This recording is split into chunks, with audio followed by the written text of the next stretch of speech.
I'm Supermoon Tarot, and in today's video, we're going to be talking about my favorite month of the year with May predictions. Before we get into that, I wanted to share and talk to you guys about something. Ooh, I wonder what it could be.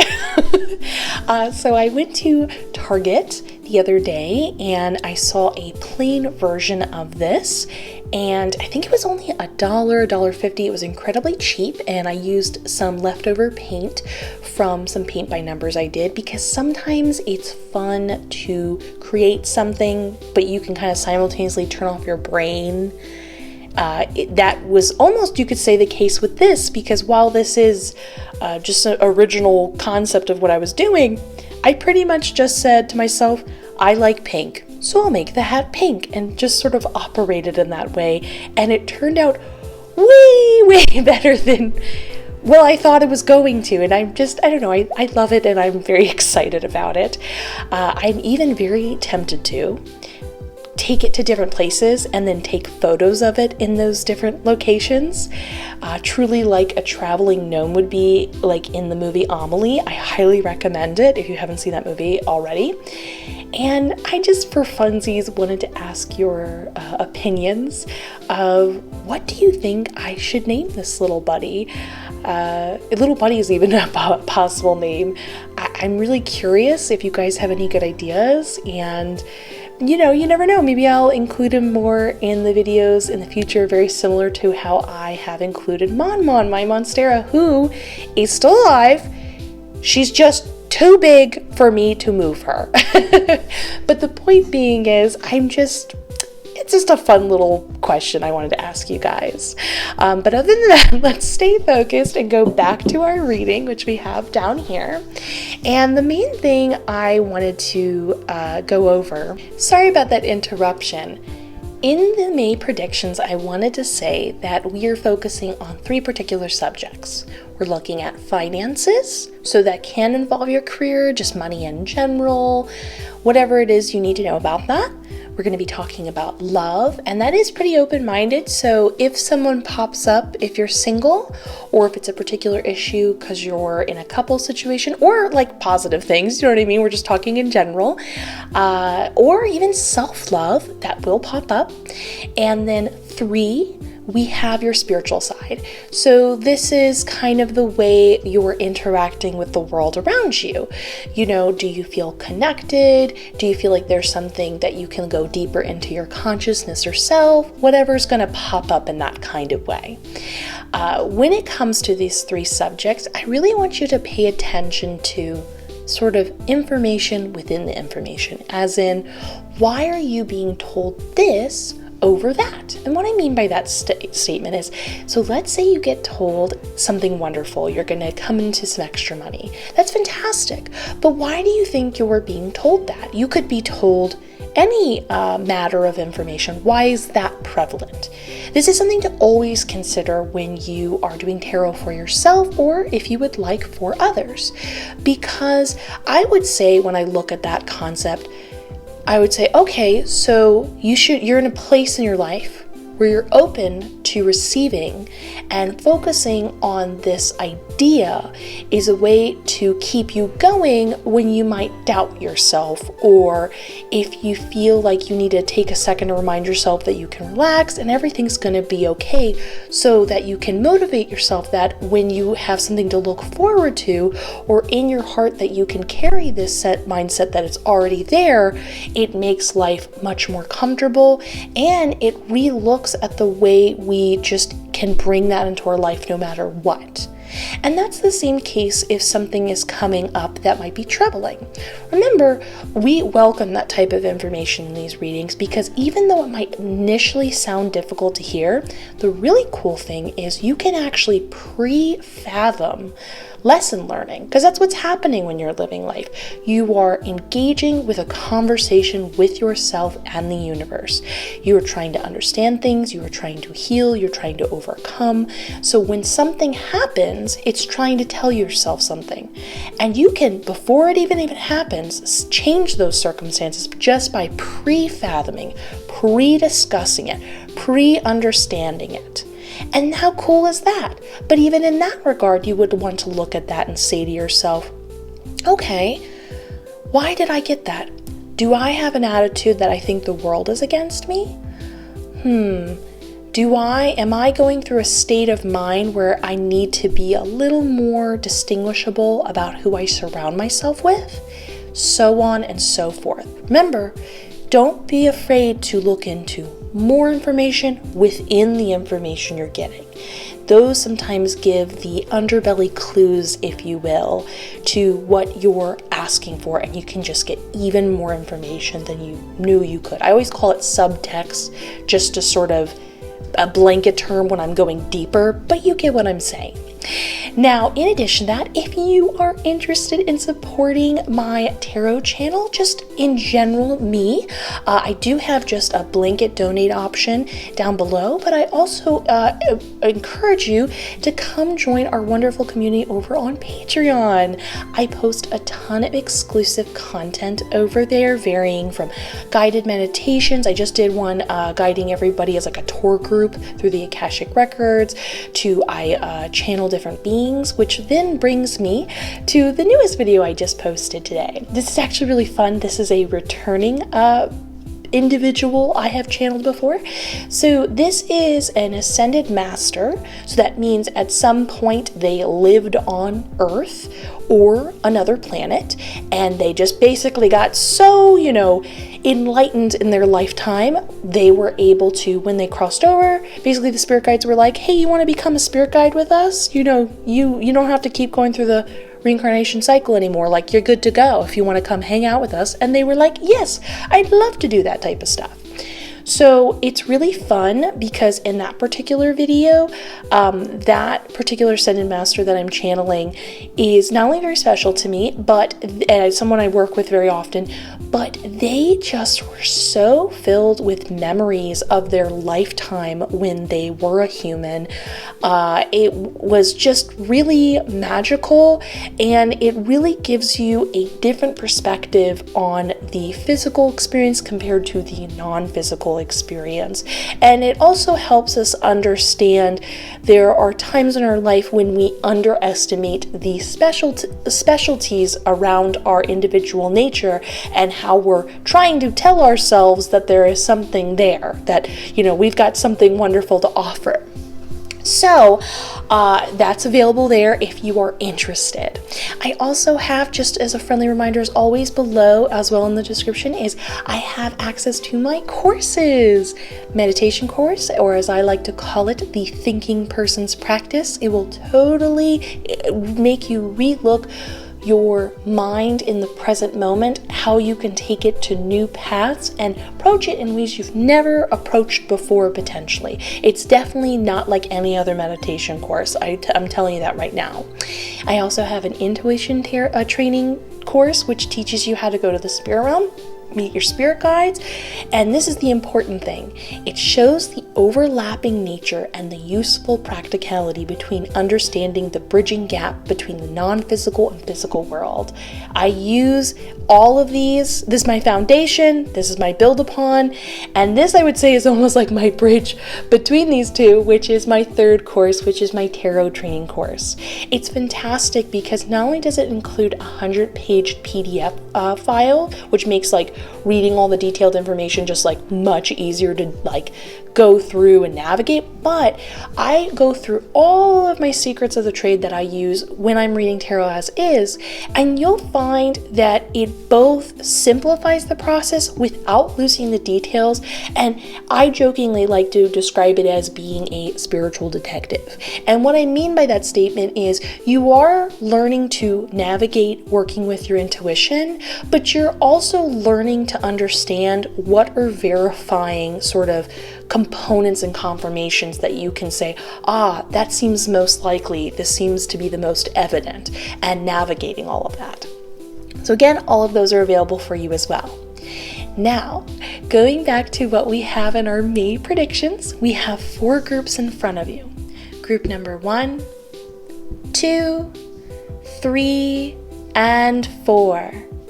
I want you to take a moment to picture May in your mind You could think of it as a calendar, or maybe you have something you associate with it, like spring or flowers, or depending on where you are in the world. I don't know if it would be winter for some of you guys. Please let me know in the comments. I'm genuinely curious.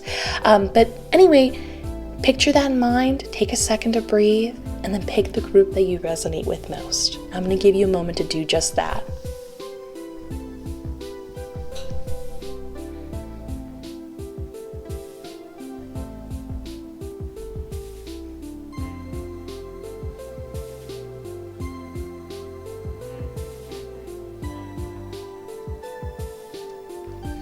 And now that you've done so, we can move forward and get started. Oh, and all the timestamps below are in the description below, but let's get started with group number 1. Group number 1, let's look at your May predictions by looking at the cards. And I thought to simplify the process, we could just look at them individually. So first, let's look at finance. We have got the 5 of Wands in reverse, the Death card in reverse, and the Wheel of Fortune in reverse. Give me just 1 second to consult my spirit guides on something.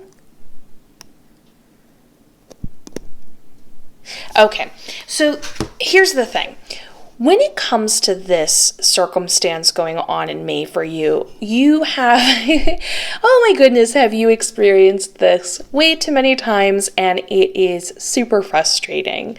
And the 5 of Wands, it holds this energy like, this is the type of unhealthy environment for you that you don't love. Maybe this is like a boss that brings not good vibes. Maybe you feel like you're working harder than your peers. Maybe it feels like everything's great, everyone's so close at work, and then the next second everyone's disagreeing, not working with each other, and suddenly you notice people talking behind each other's backs, or you start to notice like not great practices of the business or company you work at yourself. Whatever it may be, it's something that you keep experiencing. Not only when we have the 5 of Wands in reverse, but also the Death card. When this card is in reverse, it talks about this idea of not being able to move forward until you revisit the past. And this is a scenario where when it is traditionally upright, it is not just 2 people in discourse or a group of people in discourse. It's this tiresome circumstance where nobody is able to sort of compromise or properly hear each other, and they just keep reiterating their points, trying to get the last word. And it's this absolute stress and frustration where you're just like, I'm tired of it. Doesn't go anywhere. I don't love this, but you keep finding yourself in this common circumstance. Now, the beautiful thing is we can bring an end to it, and we really need to bring an end to it in May. When this card is in reverse, it talks with this beautiful metamorphosis, as in once you have finally learned the lesson, made the decision, keyword here, we're going to focus on that in 1 second, you can just have this huge transformation, which does involve leaving things that are no longer useful to you, totally gone in the past. Think of it like when a snake or another animal sheds their skin. That's not coming back. We're not putting that back on.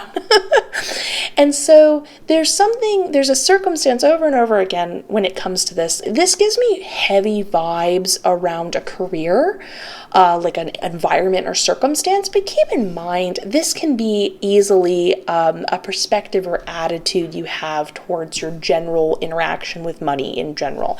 But I'm just being more pulled towards finding yourself in circumstances where it feels like it's out of your control. You're like, why do I keep finding myself with this type of environment?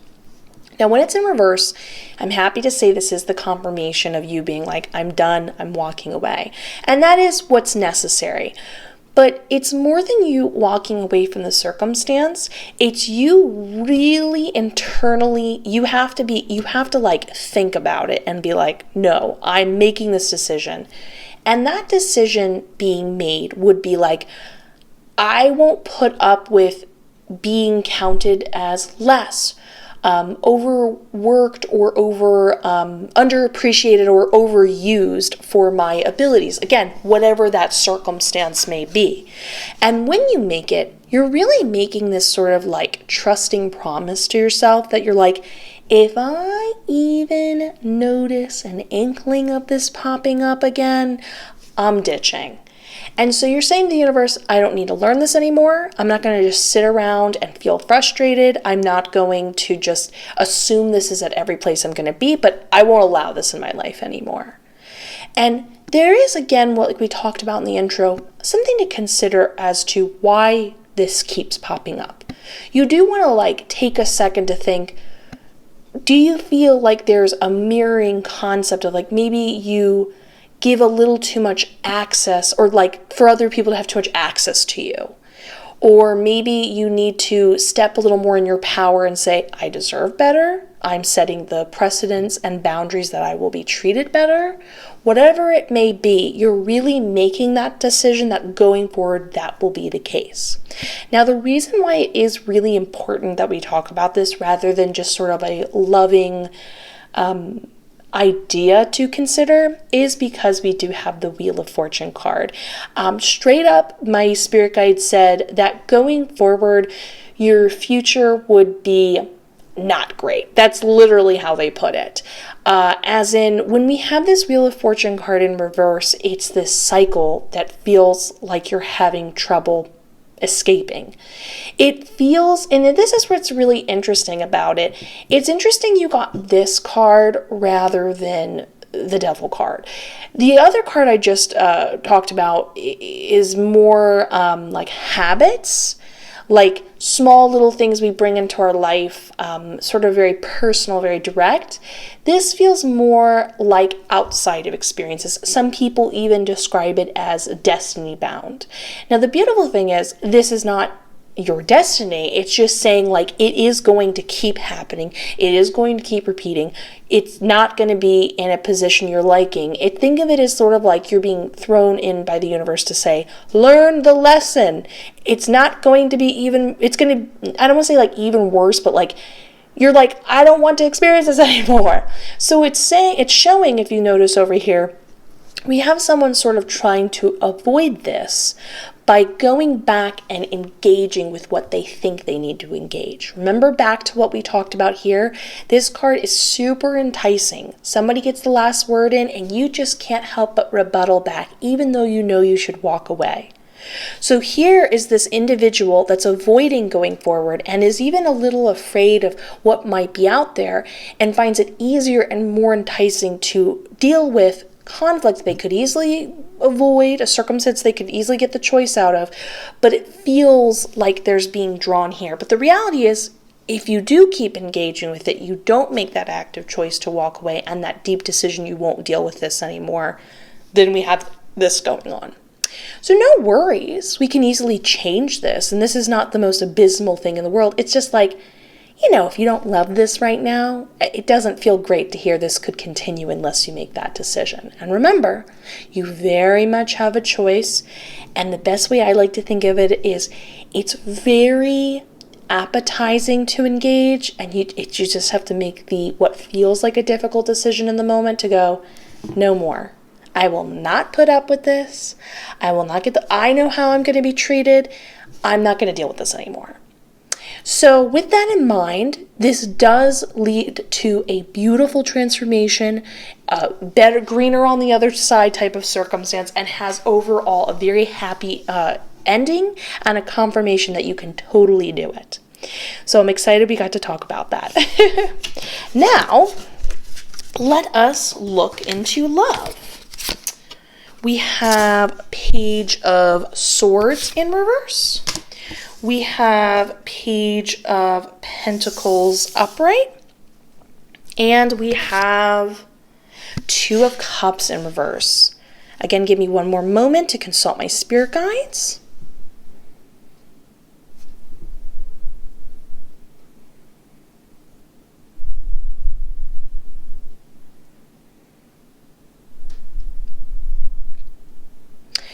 Ooh, okay, so this is what's really fun about when we look at the overall. One thing I really like about month-long predictions is, and again, like I said in the intro, we're always getting subtext.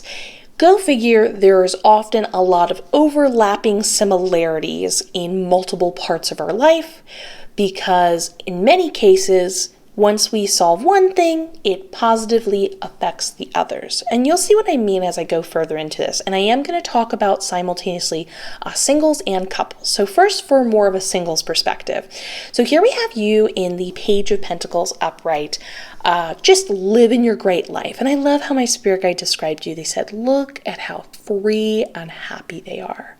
There is a very large amount of openness in you. Well, large as in like you're ready, not as in like you're so boisterously putting it out there, but you're like, yeah, I'm good to go. Like I'm ready to be with someone.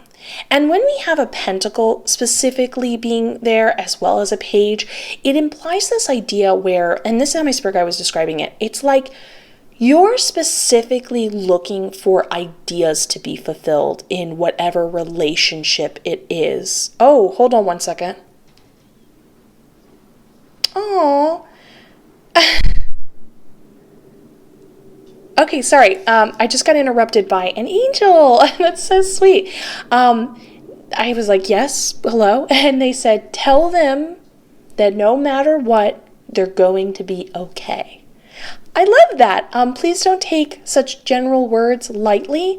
I don't get interrupted very often during a reading by other beings and spirit guides. And so when they say very sort of what seems general, take it very seriously.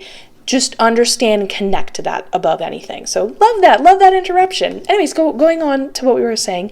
So this shows you thinking a little bit about the future as well as some earthly concepts. You're thinking about, oh, I'd love to do this with this person. I'm looking for somebody who's going to have coffee with me in the morning, or someone who's able to stay up late, whatever your habits are. There's a sense of a routine or fun little earthly things you would like to experience together.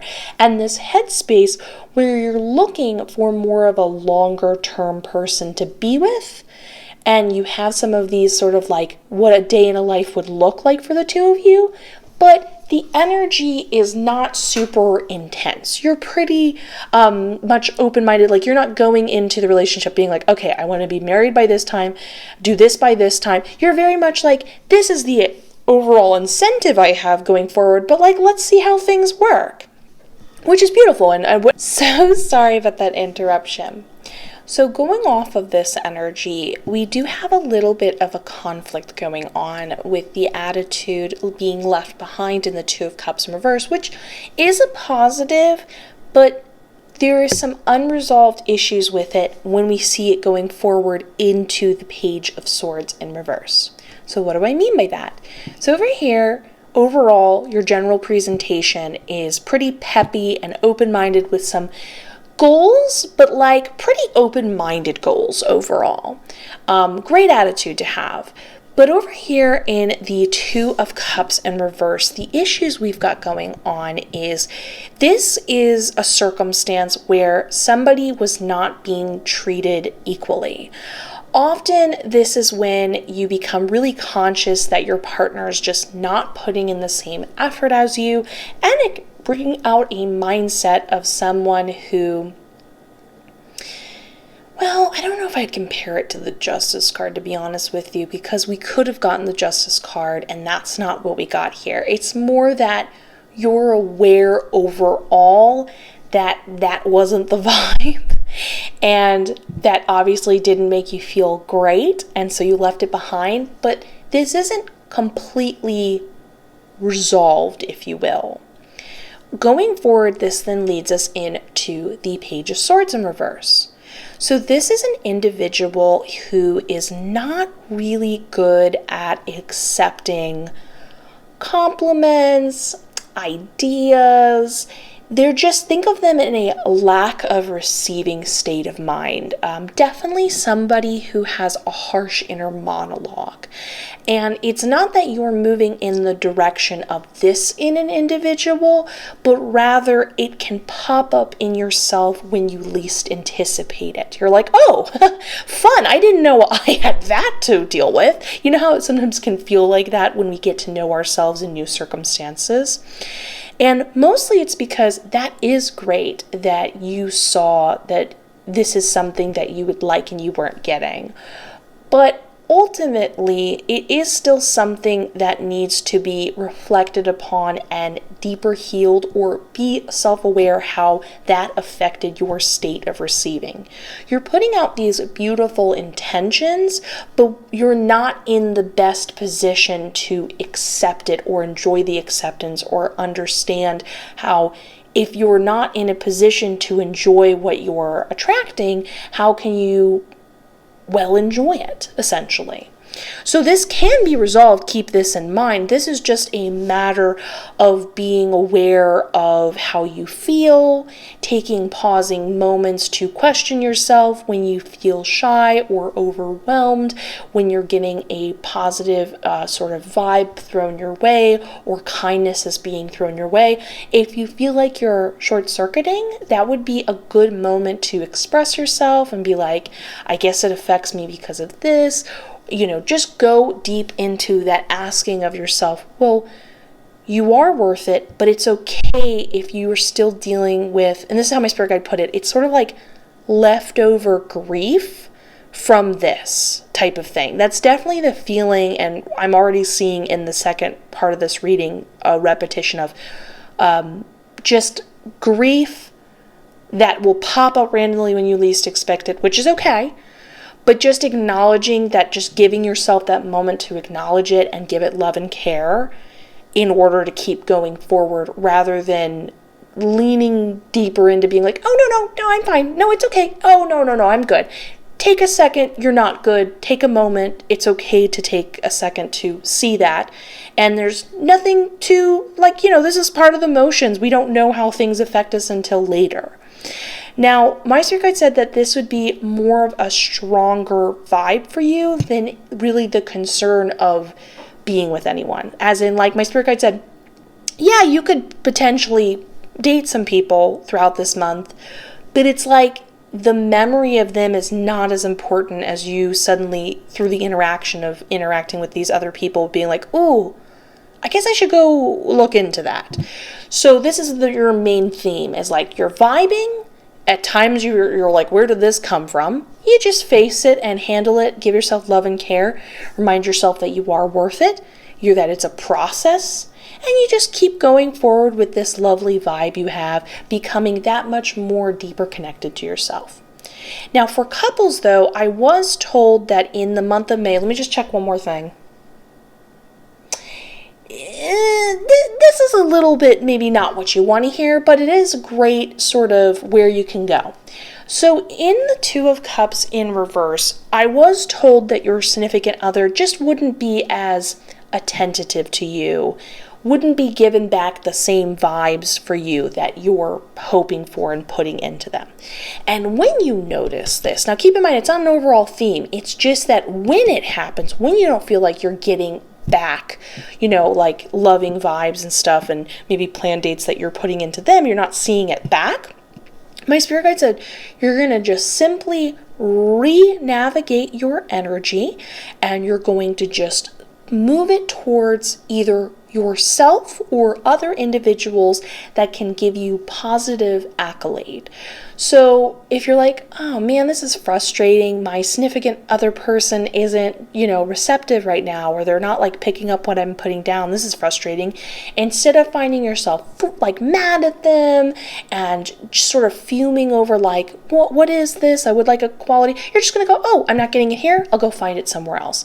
And keep in mind, I'm more talking about the idea of you just want to feel like you can share your fun ideas and conversations and jokes. We're not talking about full on, whatever, it's your free will. It's do whatever you want in your life. But I'm not saying the cards are saying, oh, just go be with someone else. I'm not saying that. It's just purely hey, you want to go have fun and party? No, not really. Okay, well, my friends do. I'm going to go vibe. Hey, did you notice this cool thing I did? No, I'm too into my work right now. I'm not even aware. Okay, well, I'm going to go compliment myself and be really excited about the thing that I did. You see what I'm saying? So it's just a simple navigation of getting what you need and feeling like you're still enjoying the month without kind of overthinking or feeling pulled down by a circumstance, because I don't have other cards here, but you never know what your other partner is going through. You never know if it's just a busier month for them, or they're processing something that they're not quite able to express yet, and so they're just not able to be present in that kind of way. You know, there's many circumstances going on, and this is just saying like, hey, instead of focusing here, focus over here, and you can get everything you want and need, which is awesome. So now let us focus on the spiritual. We have got the, oh my gosh, you have a death card again. In reverse again. That clearly means something. We have the Page of Wands upright, and we have the Four of Cups upright. Give me just 1 second.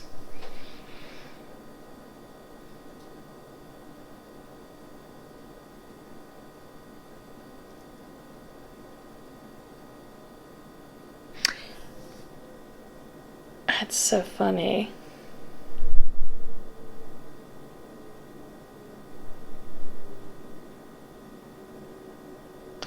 Okay, did I not call this in the last reading? This, overall, when we look at all 3 separate readings, you're going to notice a common underlying idea that just keeps popping up again and again. And this, to me, would be described as the thesis of the whole reading. It's both talking about the spiritual aspect, but it's simultaneously talking about the common theme we see popping up over and over and over again. So in the Page of Wands, still very Page of Pentacles scenario, we've got a new little energy popping up in you. You're suddenly, maybe for the first time in a while, feeling like a spark or inspiration to maybe get into a hobby or a project, or just, you can't quite describe it, but there's like a pep in your step that you can feel can be fed and grown upon, and you would like to grow upon it and centralize it and give it a focus of where to go. But we can feel it starting to pop up in May. But here's where we want to be mindful in order to keep this going. The one issue standing in your way of this is the occasional moments of apathy. It's like out of nowhere, you'll just suddenly go from being like, I'm so excited, I could do anything right now. Ooh, maybe I'll try this, maybe I'll try that. And then out of nowhere, nothing seems fun, nothing seems interesting. You feel disillusioned, and this is not maybe the best place to operate. And let me explain, this is not a criticism of how you're feeling, that those feelings are valid, but let me explain what that means in one moment when we look at where you're coming from. Again, you're coming from a scenario in the Death card in reverse where things are unresolved in your past. It's this like feeling of back in the day when you were more bogged down, you were really pulled into sort of this repetitive concept. That was your world. That was sort of like, that was your, the best way I can explain it is, let's say you were in a circumstance with maybe a previous partner or someone who just always made you have to kind of look over your shoulders or watch how you express yourself or something, right? And that became your whole world. Now, day to day, we're in different viewpoints, different focuses, but one thing that was an issue one day felt like it was constantly repeated in that relationship over and over and over again. And so it's like you were living in the past, even in the present moment, and we're speaking about this in past tense. And so this is going to cause some things to pop up when you least expect it. This is where we have this going on. As in, this still needs to be healed and dealt with, whatever this circumstance is. It's sort of the thing that will, again, like we talked about before in the relationship reading, you don't know when you're going to randomly feel like this. And you're not quite sure what it means or how to process it because it just feels so random. And so you initially just take it for what it is. I guess nothing's interesting, nothing's cool, whatever. Basically, my spirit guide said that this is not the attitude that is the easiest to work from. As in, when you're in this state of mind, it's near impossible to just be like, no, but we could do anything, but what about this? Because nothing feels right. And while the answer is you want to slowly work on these things that pop up and boil to the surface before you realize, like as in you didn't know they were going to be there and then they are there, while we do want to heal this is not the state of mind you're going to be best able to communicate to that part of yourself. So essentially, and it just makes me laugh a little bit at the simplicity of things, my spirit guide said when you feel this kick off every now and then in May, you're going to just want to take a nap. Just straight up, you're just going to take a nap. Because in this moment, for sure, you're not ready to do this, but you're also not ready to look back and make things better for yourself. Take a moment, get out of your headspace by sleeping it off, and then when you come out of it, take that moment to address this. What were you feeling? What brought that on? What does that make you feel? Take it one step at a time. You don't have to have all the answers at once. Just process those emotions, relieve it, and then move forward back into your pep. But if you give this too much attention and give this too much power, this is a little sweet baby flame that just started. We need to fan it and help it grow by not this overwhelming apathy. And we want to work on these things that beautifully are coming to the surface because now you can deal with them, but we want to be in a better state of mind. Like, think of yourself as your own consoling friend. Who would you like consoling you? What would that person feel or look like? So essentially, for the month, you're going to look into exploring those little exciting feelings, even if they're small, like going for a walk and getting a cup of coffee, or maybe you feel like having fun and starting a little craft out of nowhere or something like that. And when you move forward in this, it will actually be a part of the process of working on this. It's like you're spending more time vibing and being who you didn't know you could be again. And then that in itself is really helpful and helps relieve the tension of this and helps that let go. Like, when you feel like you're letting things go without talking about it, very much that vibe, with a mix of straight up facing it while being aware of what could dampen it out. And easy resolution. Basically, you're going to be enjoying being creative and inspirational and building upon something while enjoying naps. And I think that's a pretty great place to be. So please let me know what you think in the comments below. I would love to know. And leave this video a like, subscribe, hit that notification bell. It helps out like you would not believe. I am wishing you the best. I look forward to seeing you in the next one. And let's get ready for group number 2. Group number 2. Let's look at your May predictions by looking at the cards. And we're going to look at each group separately so we can get a greater focus on them. So first, let's start with finance. We have got the 5 of Swords in reverse, the Hierophant or Fant in reverse, and the 9 of Cups upright. Fun fact, or not fact, more question. Do you guys say font or fant? Hierophant or Hierophant? I'm just curious. Okay, give me one moment to look at this and ask my spirit guide some stuff.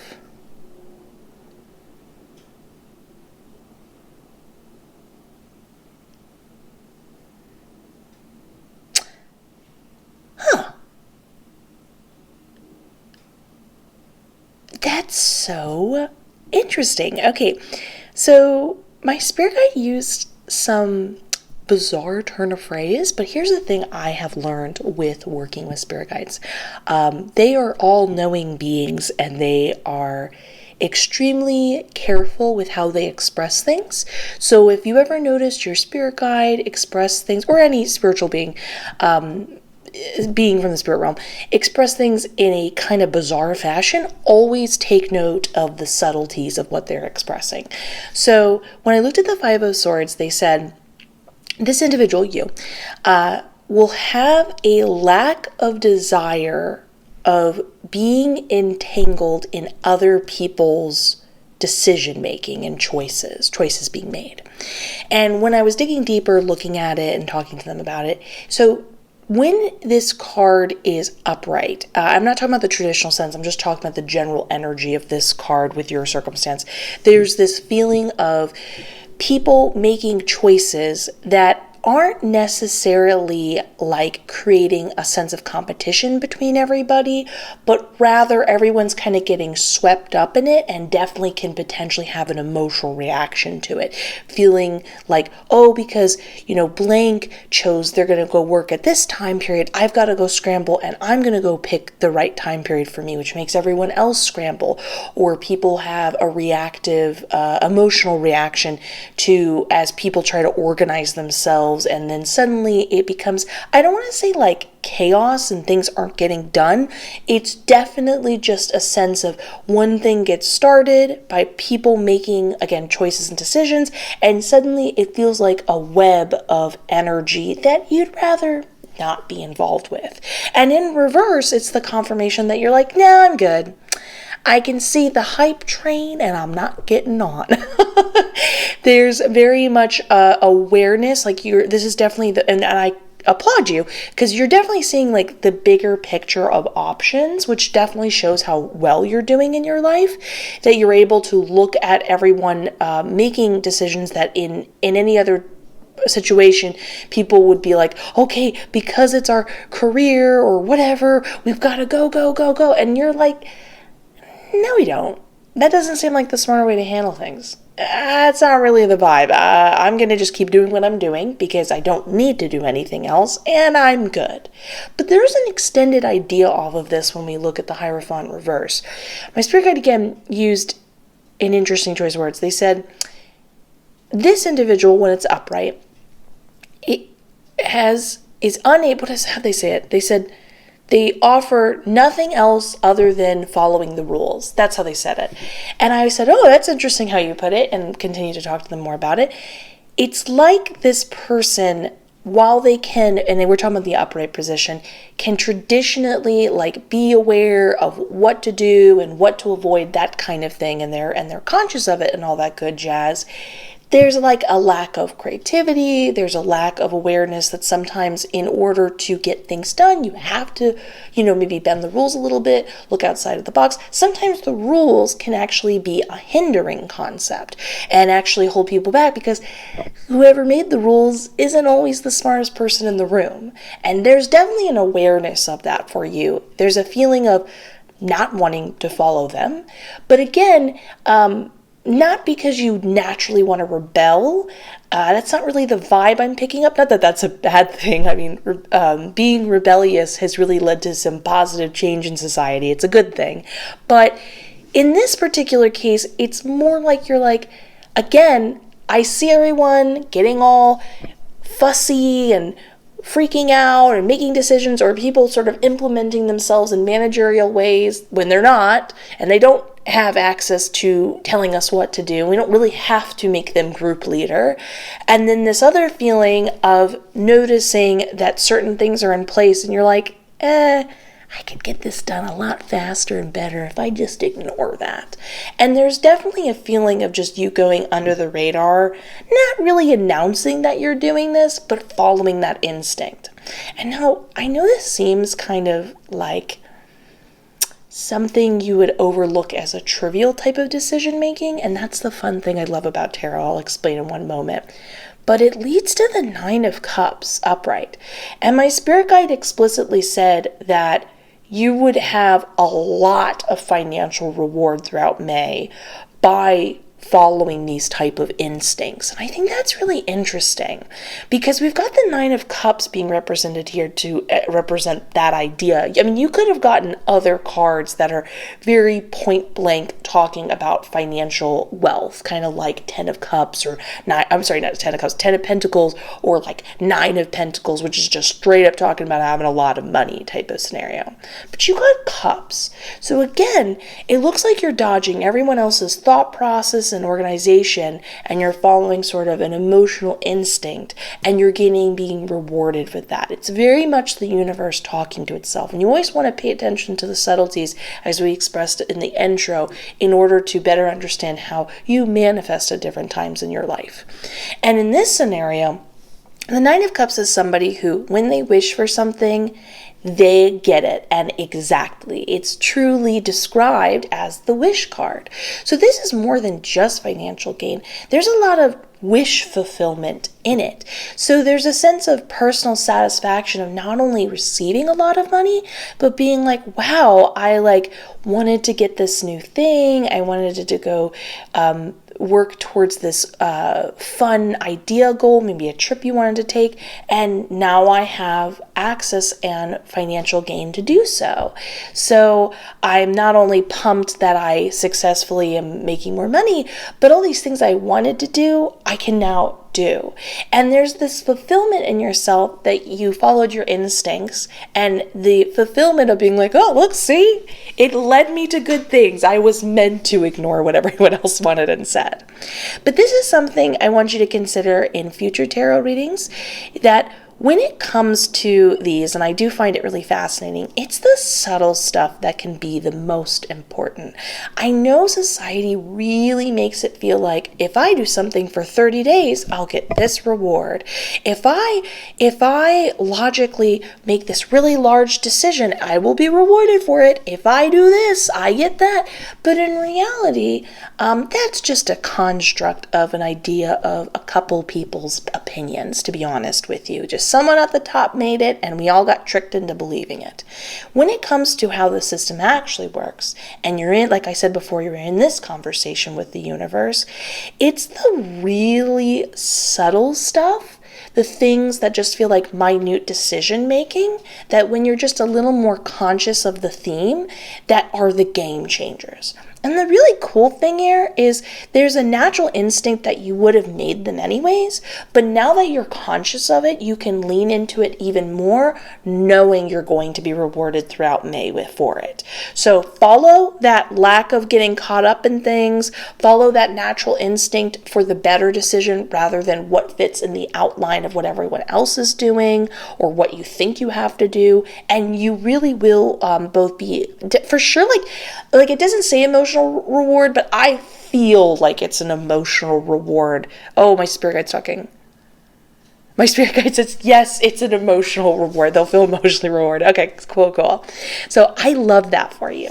So now that we've covered finances, let us look at romance. We've got, what is that? The Hermit in reverse, the Four of Swords upright.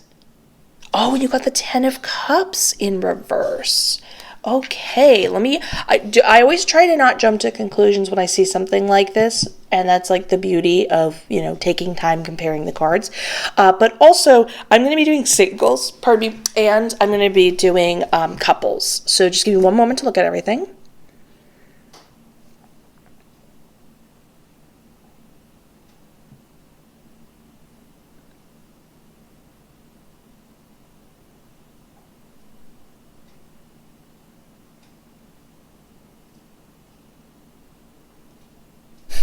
Okay, this is definitely a unique one, but again, it's the subtle stuff that's the important stuff. When it pops up in the cards, it's the most important. We're looking for the thing that's going to give you the most comfort, or a concept of how to get to your goals and such. So first, let's start with singles. Now, this one's really funny. My spirit guide was saying that in the Four of Swords, there's a feeling like nothing's really happening. That's how they put it. Not working, not happening. So there's this feeling of like maybe you're not running into people, maybe, as you're sending messages back and forth on like dating app type of things, it's just not really clicking. And there feels like almost like a humdrumness to the lack of new people you're, entangling with in the Four of Swords. Let me just double check with Spirit Guide if there's any drama. Oh, my Spirit Guide said none whatsoever. Okay, perfect. So you're just kind of like, it's just how the cookie crumbles sometimes. But here's the really interesting thing. With these other cards, it is a sign that, and this is how my spirit guide put it, that you're doing more than you're conscious that you're doing. So in the Ten of Cups in reverse, you're actually, when it feels like you're just sort of naturally keeping to yourself more. Again, there's just less feeling of making effort towards pursuing things. You're just not putting yourself in environments where you would run into people type of scenario to maybe go on some new dates or whatever. You're avoiding consciously throughout May, which is really great.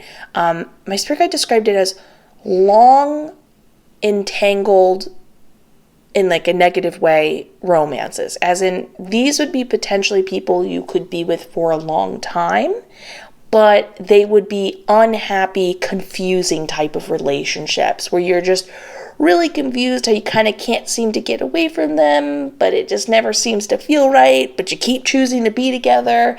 So yay, you get to basically avoid that complicatedness, because that would definitely take you many unhappy years and it take you away from what could potentially be much better fits and scenarios.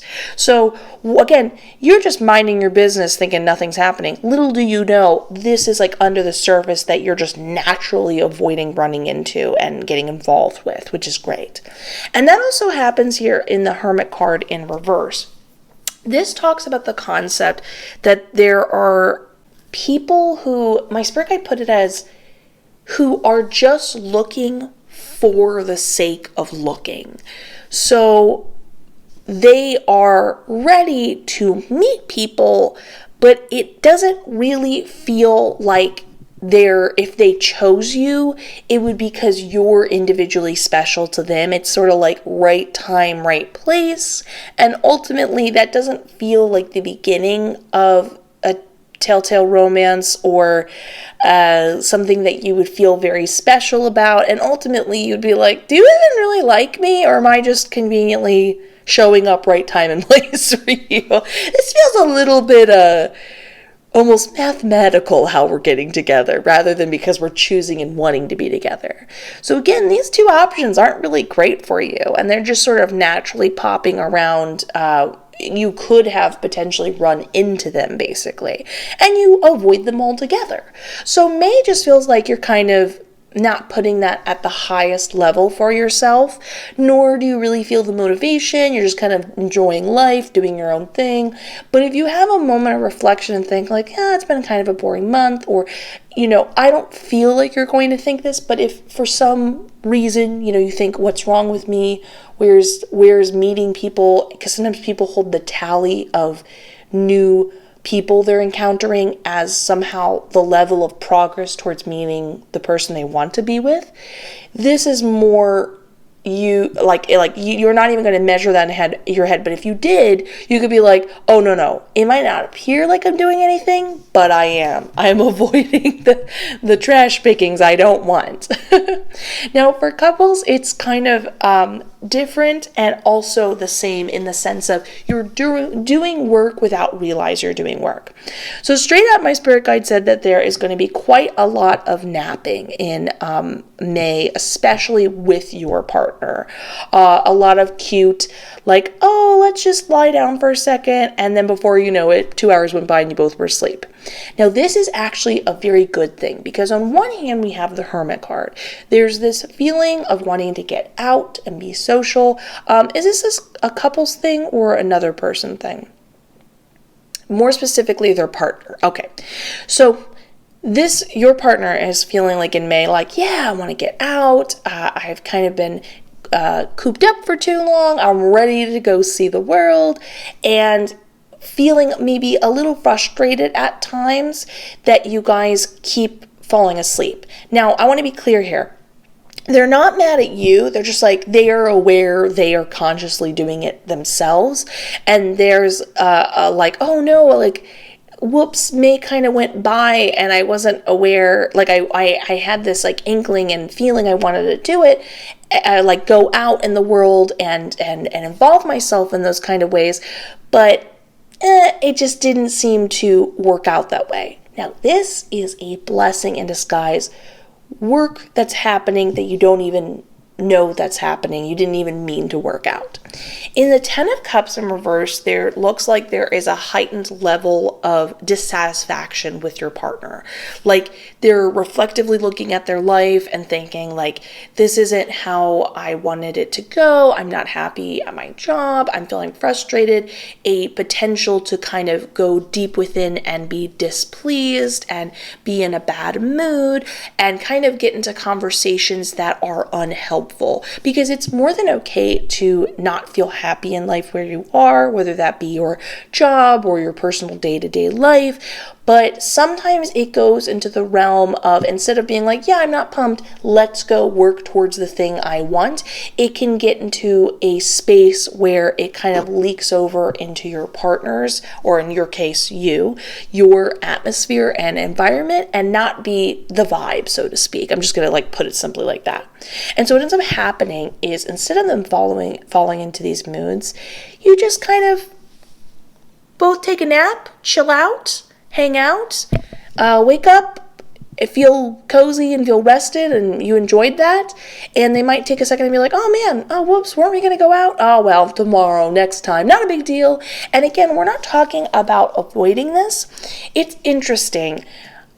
Sometimes we want to reflect and be very present with our emotions, and sometimes it's sort of like an energetic time of the year where when they come back to these questions and ideas within themselves, they feel like they are in a position to better approach it as somebody who just is ready to take action and move forward in their decision making to make a happier environment, happier career, whatever that is, happier quality of life, rather than just simply be overly morose to the point, and again, I'm not criticizing that, I'm just trying to talk about what's in the cards, but to a point where their attitude is not helpful for them or you two as a couple. And it's like getting in fights that don't make sense, that you're like, why are we approaching it from this light? That type of thing. So again, a very chill May for both of you, but in disguise is a blessing, which is really great. So now, with that, let's get into spiritual. We've got the Fool in reverse. We have got, we've got Nine of Cups again. I love that. And we've got, oh my gosh, Ten of Cups upright. That's so funny. Oh my gosh, I love this.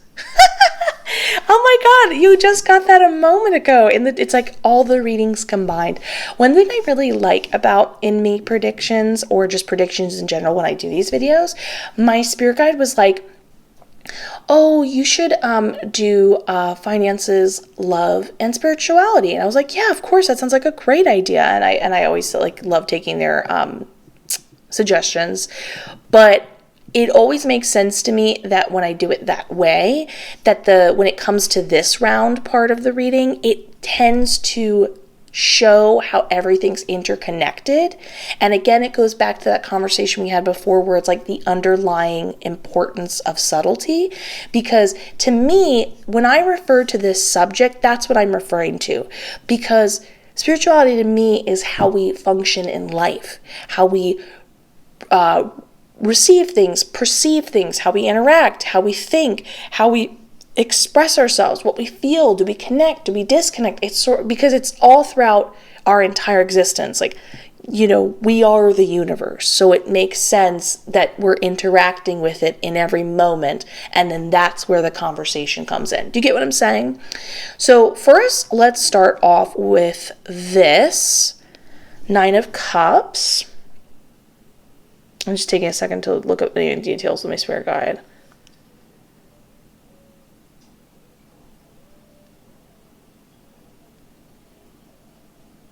Okay, I love this. So first, let's start off with the Nine of Cups, which is an extremely happy, positive omen.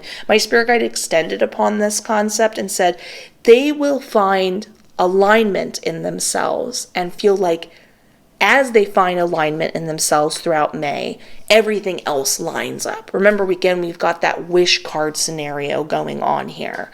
So the more you feel like you're acting from a place of your own decision making. Again, that's what we mean when we say that. You feel like you're speaking from what you truly believe, whatever that may be moment to moment. You'll find that around you, everything else is working out. We're talking finances, connection with your partner or connection with friends and stuff like that. You just feel like you're very present and day to day. We're talking about material goods and cosmic alignment and all that good jazz. It's a very, very, very positive month for you, which is awesome. And I love how my spirit guide too put it. They said, despite what we talked about before, because before it was just kind of more of low key type of readings, for finances and love, they said, this individual will have a very exciting May because of all of this alignment and getting to feel it and see it both within you and around you in your environment. And they said the way you're going to do that is through these two things right here. So one, we've got the Fool card talking about this idea where it's somebody who's very conscious of when something is a risk. They are aware, that's not a good idea.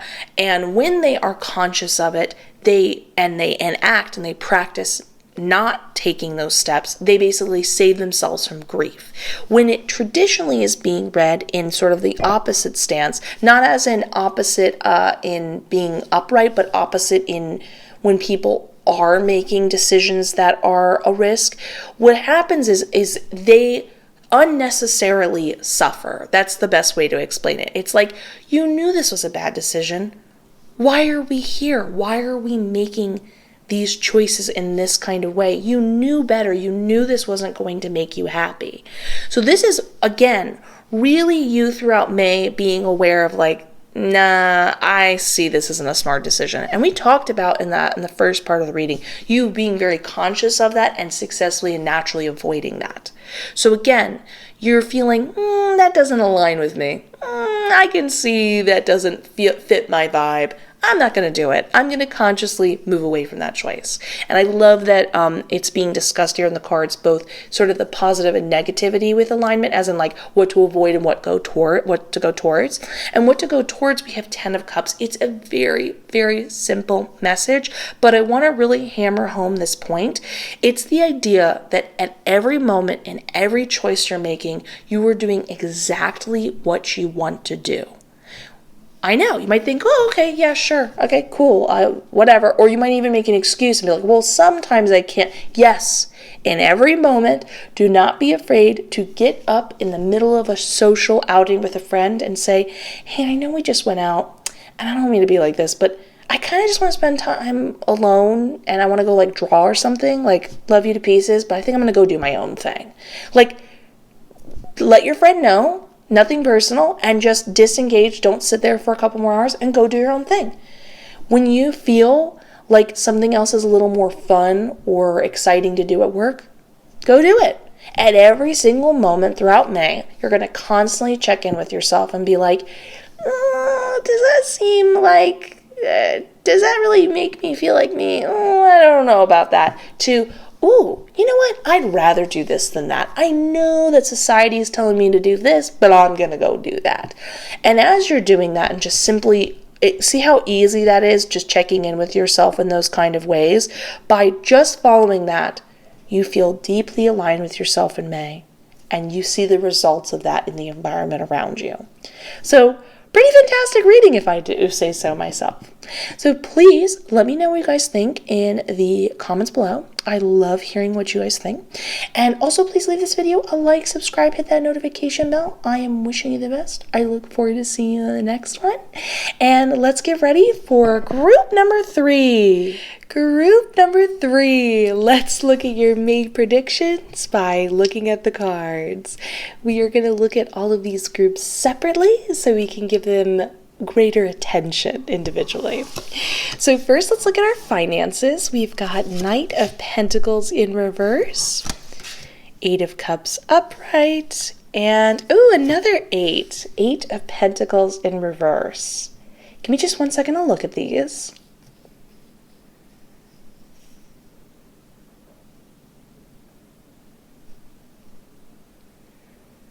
Yeah, that 8 was glaring to me. Okay, So this might be a little frustrating to initially hear, but be patient for just one moment. It's important we discuss these things so you know what to do and you can have a much happier May and existence.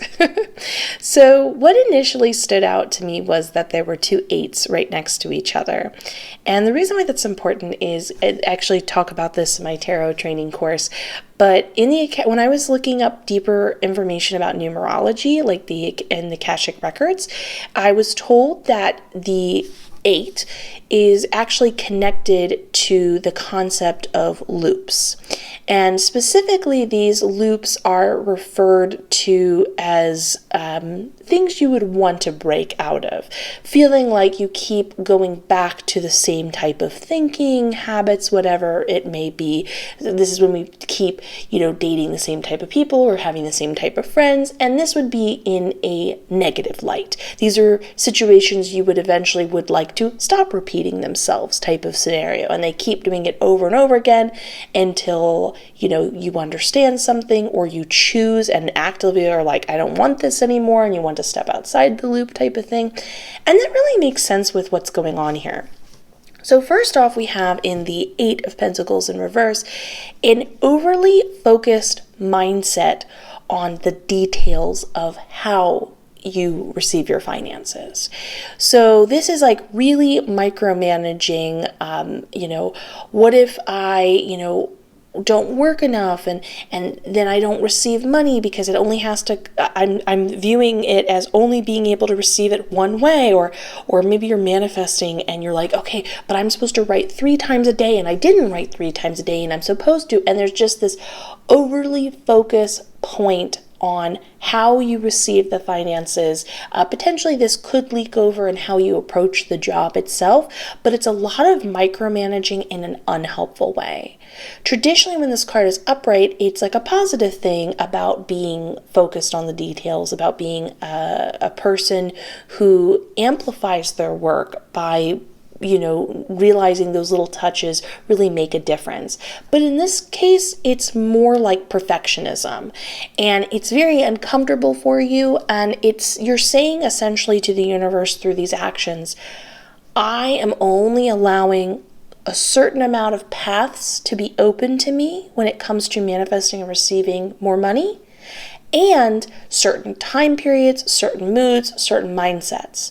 So if we view our ability to receive, because fun fact, receiving is just as important as manifesting. We don't describe this enough. We don't connect to this enough.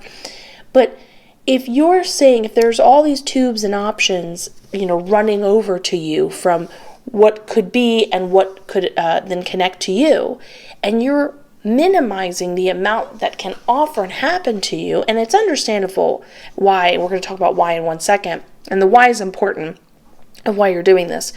Then you're creating a situation where you're like, wow, I'm just not seeing it as often. I'm not seeing as much as I would like to, because unknowingly you're limiting the capability of it to make that connection to you with all of these little precise parameters. But honestly, this is just stress behavior basically, and we often do things and have reactions to things as a way of us trying to communicate with ourselves. And so your consciousness is trying to say, listen, in the 8 of Cups upright, I'm tired of this. I don't like this anymore. I don't like this job. I don't like this scenario. I don't like this way we're approaching things. I'm tired of it. It just doesn't work for me anymore. And maybe there's a fear of trying something new and starting over, or feeling like maybe in that pursuit you'll feel left behind or something.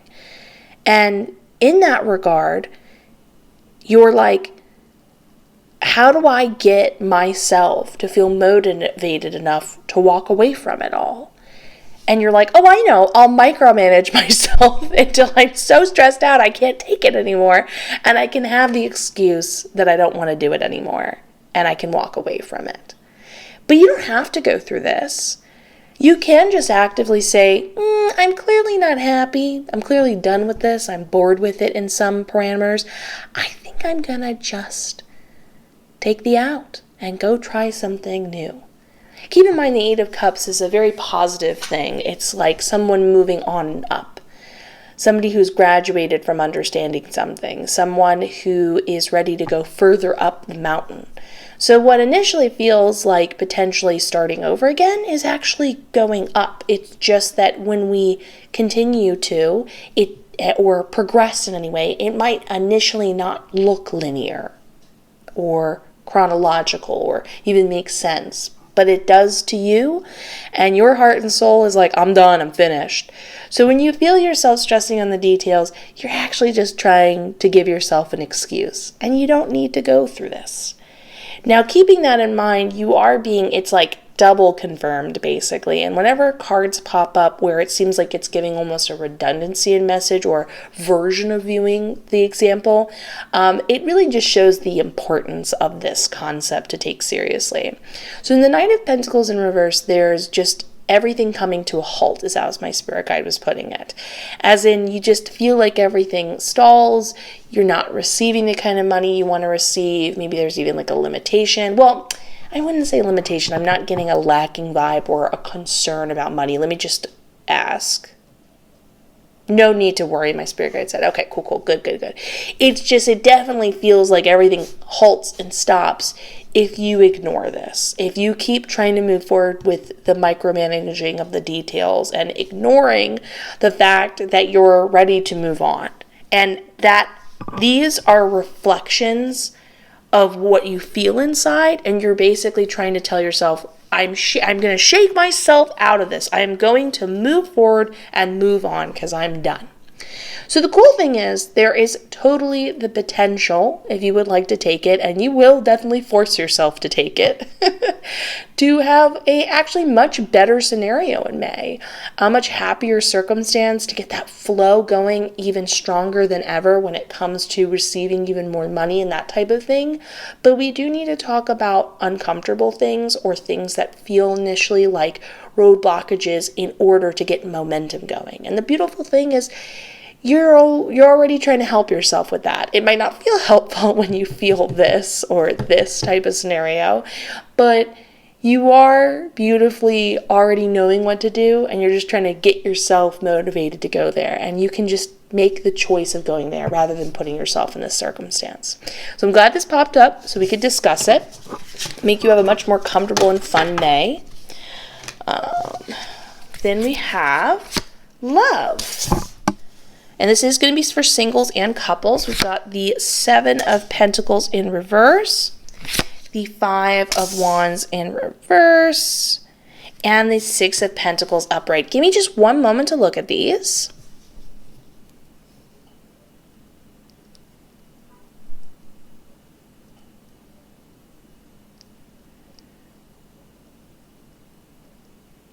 Oh.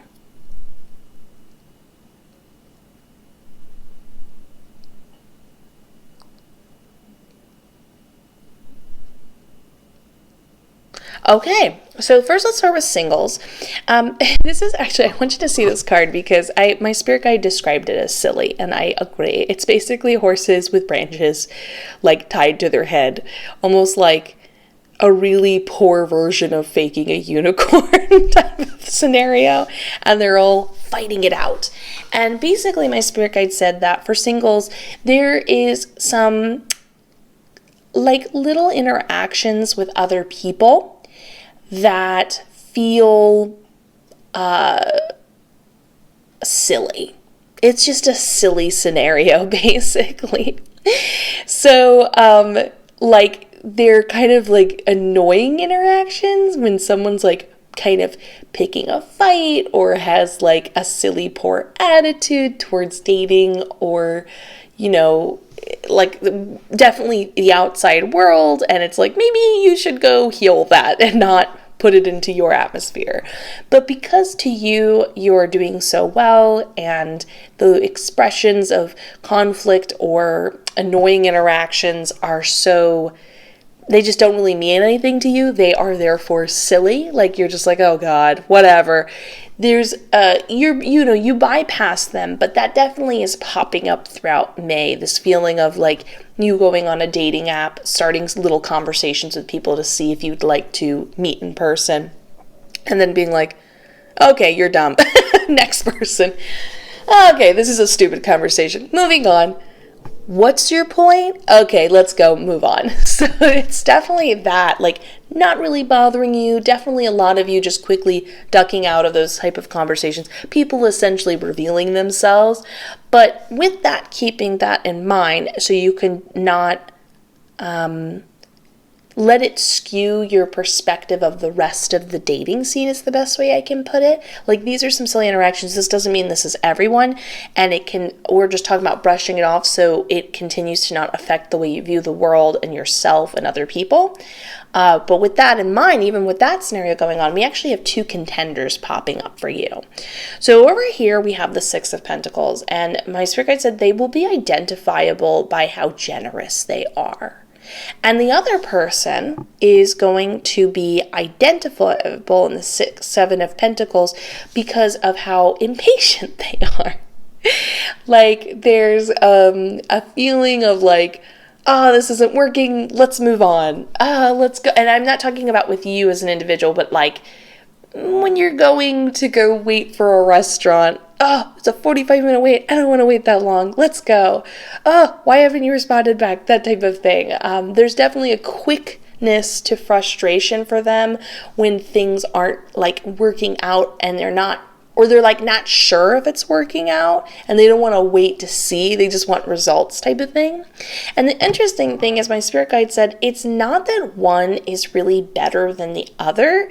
It's more that you want to kind of examine when comparing like where you want to go forward with, if you want to go forward with one of them, like what's the quality of the experience day to day when you're interacting with them or dating with them type of scenario. Which I think is really interesting because it really shows you that I'm giving you traits that will make it identifiable as you move forward with them and know these are the individuals you're going to and should move forward with. But just because impatience doesn't sound as nice as generosity doesn't mean that generous person isn't maybe underneath the surface a little controlling, or maybe that person that's a little impatient is actually quite a lot fun and they tend to quickly move you to a more fun activity and are very loving. And it can be reversed, but I'm just saying I think it's really fun to not judge a book by its cover and explore it.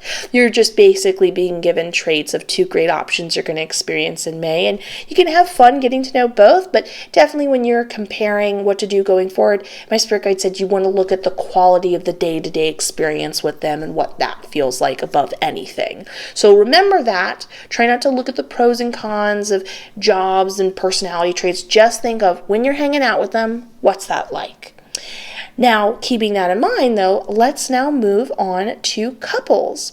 So there is going to be in the Five of Wands a lot of little spats throughout May. It happens, but both of you aren't that serious about it. And you're both very quick to be like, whatever, let's drop it, let's move on. So it's like little frustrations with each other, let's not take it too seriously, let's move on with this subject type of scenario. So a little uncomfortable, but not that big of a deal and doesn't become anything bigger, which is really nice and definitely shows how both of you are growing up and learning when something is more serious to engage with and when maybe you both are in a conflicted mindset or maybe don't have the right sort of words to get your point across, and that it is sometimes better to just move on instead of making a smaller thing a bigger thing. But in the positives, though, we have where you can redirect your energy to enjoy that time in between much more, essentially, instead of viewing May as a month where there were lots of little spats. In the Six of Pentacles, I was told that you should both focus on how you give to one another. As in, well, not focus, it was like, you don't want to sit there thinking about every time they give something to you and being like, oh, they didn't do it yesterday, they did it today. Not that type of mindset. It's more just like you take a second to reflect and be like, oh, that was so nice that they thought of me and they went out and surprised me with a cup of coffee. That was really nice of them. I was like doing like laundry or something like that, and they went and cleaned the kitchen and the rest of the house. That was so nice of them. oh, I wasn't sure if I had enough time left, and they offered to help me finish some things and drive me places or whatever. I'm just giving like random errand type of things, but there are other generous forms in mind. And you want to think about not only what they give to you, but when you feel that impulse, you definitely want to go for it when you feel like you want to do something kind and generous for them. It definitely is a two-way streak, something you want to consider in May, not only waiting for them to do stuff, but when you feel the impulse, following it too. And you want more of your attention to go towards that, of these loving gestures towards one another, rather than focusing on the little spats, that are popping up. Because yes, they're annoying, but you're both doing a great job walking away from them before they become bigger things. You're both like growing up quite well. And then over here in the Seven of Pentacles in reverse, my spirit guide said you both want to walk away from things that are outside of the relationship that are no longer serving you. So if you feel like you're both maybe trying to save up for this goal or concept, maybe you both wanted to go on this trip, and you're like, you know what? This feels like it's taking too long, and we're not really sure if we're going to save up enough in time for this thing. Why don't we just go on a camping trip? You know what? Let's just do that instead. Let's do something else we can do right now, this moment. Or maybe you both see that you or your partner has like a job that's no longer working for them, and you're like, you know what? This is bumming me out, you out. This thing is not lifting up our future. We're not really sure if we can guarantee this company is really going to take us places. You know what? Let's just move on. Let's just go do a different thing type of scenario.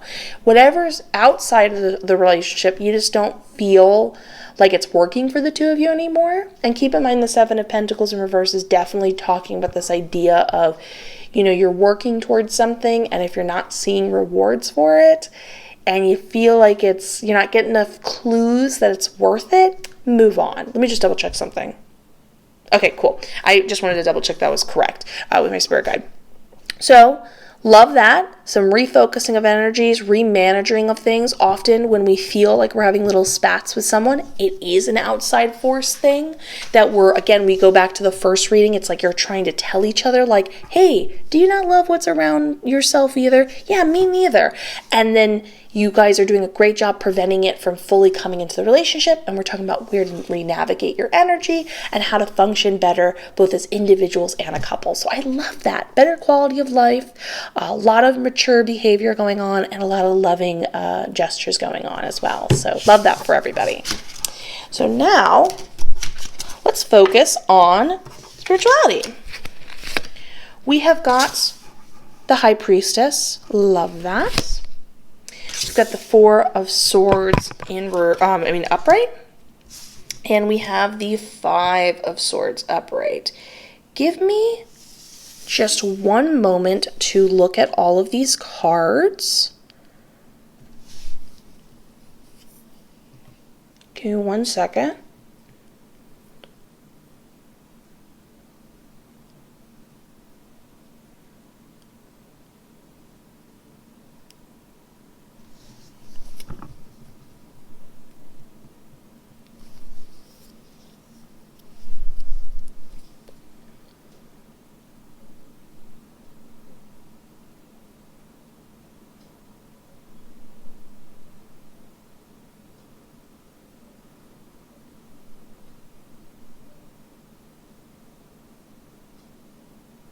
Okay, so my spirit guide, this is like a pretty simple and straightforward idea.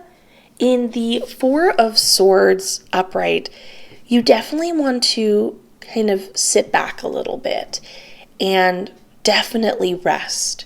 Don't feel guilty about anything that involves like taking a nap or having a lazy day where nothing gets accomplished. This is kind of what you need right now, is to just pull back, decompress, take the weight of expectation and the world off of you. And in that same vein, over here in the High Priestess, you're kind of taking that time alone to go deeper in your own intuition and self. And what I mean by that statement is this is different than just purely going into your inner being. This is more like exploring, what does it feel like when you are being pulled or pushed in certain directions? Do you feel like in the silence you feel drawn to do things without explanation?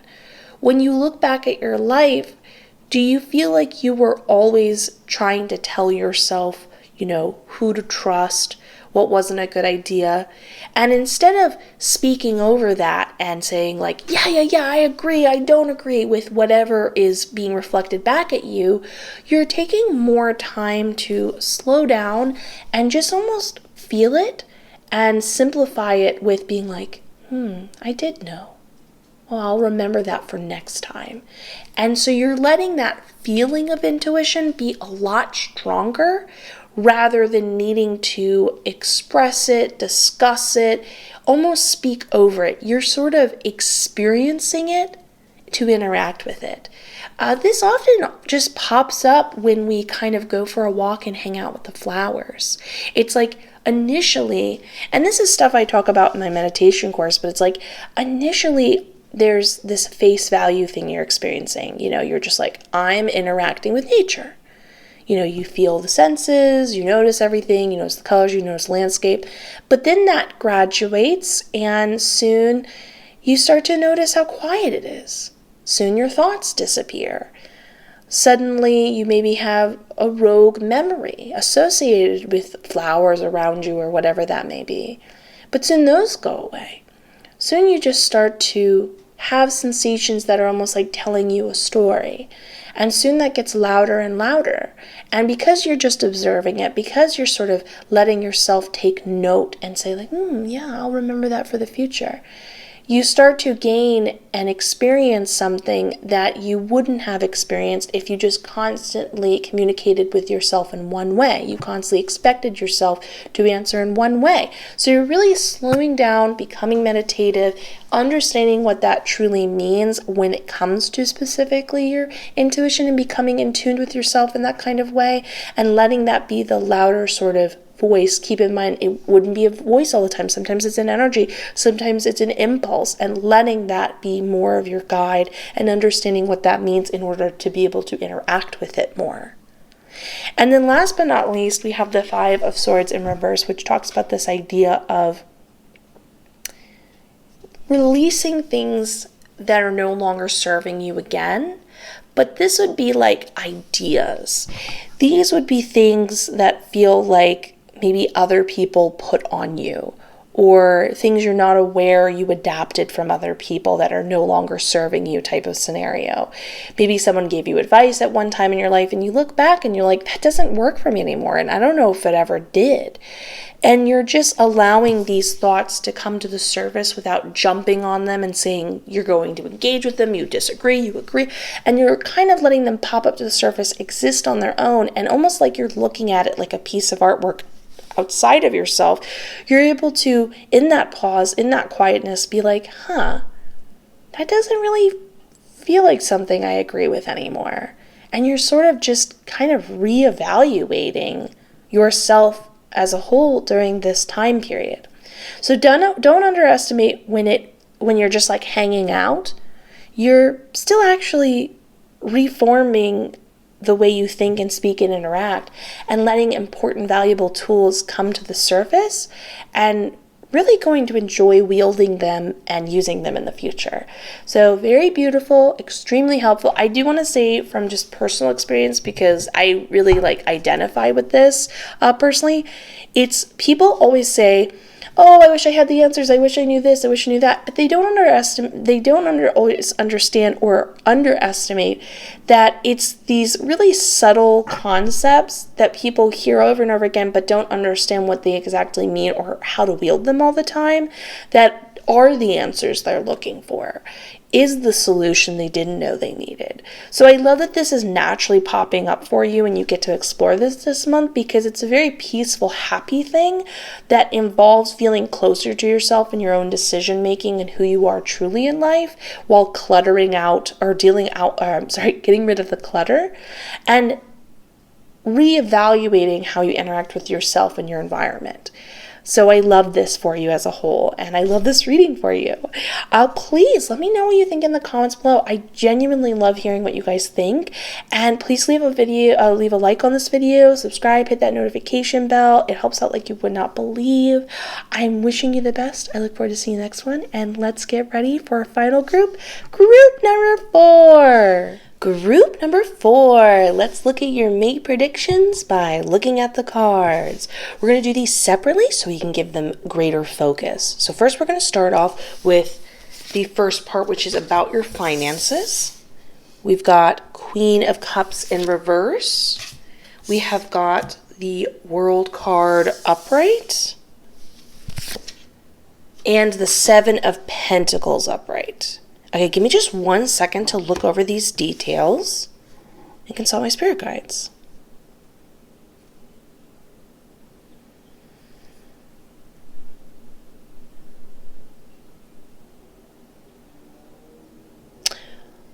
Oh, it's going to be that kind of reading.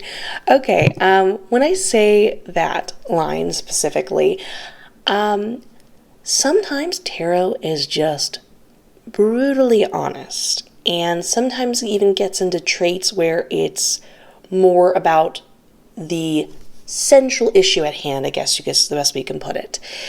So this is talking about an overall concept going on with you. It feels ongoing, and how we're just bluntly talking about it in order for May to be a time period that you can re-examine this and then have a different relationship with money. And that's definitely the words I would use here, because first we have the World card, and I thought this was really interesting. My spirit guide said money is a definitive trait to them, as in it's something, not as in you like define yourself as in like, when people are well, no, I was going to disagree with myself, but technically this actually stands. It's like when someone's like defines their worth of how much they're losing or making, or they will always have money on the mind. And it's something they aren't even aware that they would describe that way. And technically it's like wonderful. You can we're not talking about not pursuing it or having an interest, and definitely there is a science and a fun between seeing different interactions create different flows of money, and that's totally awesome. But for you, when we're putting it that way, we want to re-examine it that way. Maybe even pull away from that mindset, but we'll get to that in a second. Because then over here we have the Seven of Pentacles upright, which again, my spirit guide describes it as there's this feeling of, so you put your work into something, whatever that may be. Maybe it's your small business, maybe you offer some type of service, whatever that is, and you just sort of put it all together, gather it, get it ready for people to be interested in, and then there's a sense of waiting, of just okay, when's the money going to come my way? Instead of more of an interaction. And what I mean by that will make more sense in a second. We're going to come back to both of these, that it makes more sense. And then this is her final one, which is actually very good news. So my spirit guide said there is a belief system in this, going towards your interest in money, where the concern is, do my emotions affect what I am bringing in? If I don't feel my best, does that mean that people won't want to work with me, or that will somehow clog my manifestation funnel, so to speak? If I'm feeling better, that's going to be the trick. That's going to put me in the headspace of belief or feeling like people are more interested in what I have to offer. But I'm actually both happy to say both just in reality from what I'd experienced in manifestation, but also this is what my spirit guide said. They said, your emotional ups and downs do not affect your money flow at all. People, and this is exactly the words they said, people can be incredible manifestors and receivers of money and go up and down emotionally all the time, which I'm actually really happy to say. Definitely spread the good word, because there are plenty of people that have struggled in their lifetime trying to figure out what's going on inside of them, and we're very, well off. So don't ever think that if you're not in your best mood or mindset, that's somehow going to mess something up. And I consider that very good news because I think we're all, working through understanding who we are and that type of thing. So with that understanding, let's go back to what my spirit guide said are the main issues. So over here in the Seven of Pentacles, there isn't an awareness that with money, it's actually more of a conversation. It's not just sit there and you're sort of creating a trap that you're waiting to ensnare it with. Or sort of you're saying to the universe, I'm waiting for my turn, and it's a timing thing. There's a sense of almost feeling like you want to get it, but also you feel like you are a person that's under the money's control and waiting for it to make a decision to interact with you. So when I say a conversation, every single thing you interact with is a concept that you are making a decision and thinking about and deciding what to do next with. And what I mean by that statement is everything. Everything from somebody you care about to a picture you want to purchase that you think is really beautiful in a shop, to a crystal, to thinking about an idea in general that you might want to explore. Everything is something you're working with and you're deciding, what would that be like? What could that mean? Do I like this? Do I not like this?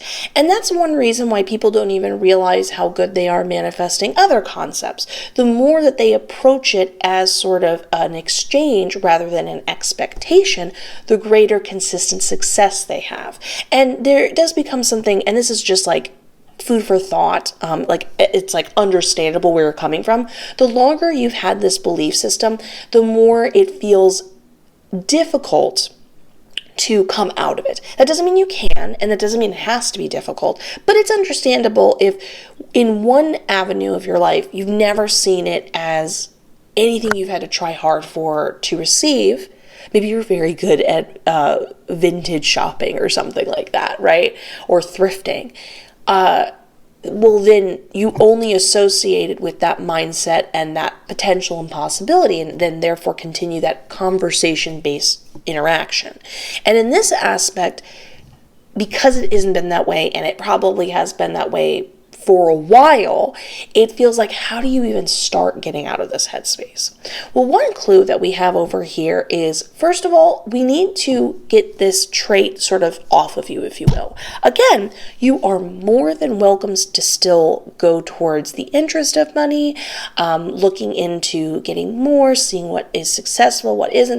That's fine. We're not trying to delete, being successful and the fun of this avenue from your life. But we're going to do two things here. One, you're going to need to start to turn off your brain eventually with this idea. You need to stop thinking what's your next thing that's going to work, what isn't working. You need to sometimes just spend time doing other stuff and do it more often. But we're also going to then re-examine this idea as more of a conversation piece rather than this frustrated energy of like, I do this, where is that type of scenario. And so what we're going to do is we're going to have you just say to yourself, okay, well, when I approach money, do I think of it as something I have to grab on hold for? Maybe I should try the opposite. Maybe I should think of it as something that's just naturally falling into my hands, as in like we're sort of like a magnet to each other. What would that look like in concept? Is that an energy I bring to the table? Is that a mindset I have? Maybe just thinking about it. You can exercise these mindsets and metaphorical interactions the way you have it, as in through the type of marketing you have, through the type of sales funnels, or the way you offer your product type of scenario. But sometimes it's just thinking about it in a different way. But the more and more you re-examine the way you're thinking about money from each time and think of that as more of your fun experiment, the more you're breaking up this type of interaction and then changing how it can come your way. And you can see varied results, and you can have fun being like, maybe based on where I'm at or how I'm feeling and thinking in combination to the conversation I'm having with money also changes the sort of flow in which it's coming my way. Because here's the main thing you want to do with this type of scenario is understand that it will take a second for things to kick in. Be patient, Do not judge yourself, but try to exercise things where you exercise the thought or conversation or interaction about how you want to review money and what that would look like. And then you're going to just sort of pull back and not think about it. You're going to come back and exercise those thoughts again, exercise your new type of conversation idea you're having around it, pull back, not think about it again. And just let yourself get in a flow where you're not even thinking about it anymore. And think of it this way. There is no harm in pausing and re-examining, looking at the way you express yourself with that too. Expression is really important because when we have matching expressive thoughts and we try to put out into the universe what we do want, it's okay that you've had it the opposite, but you want to head in the direction that you do want, what does look good.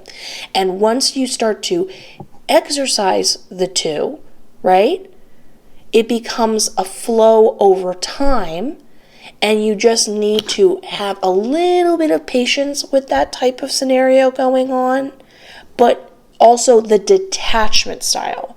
So think of it as like a fun experiment that costs no money, is not a big deal, takes 2 seconds, and there is no harm in trying it out because you can still do whatever you're doing, but you're going to find even just the attitude alone does a lot. But I do also actually recommend that you find a correlating type of interaction with it as well.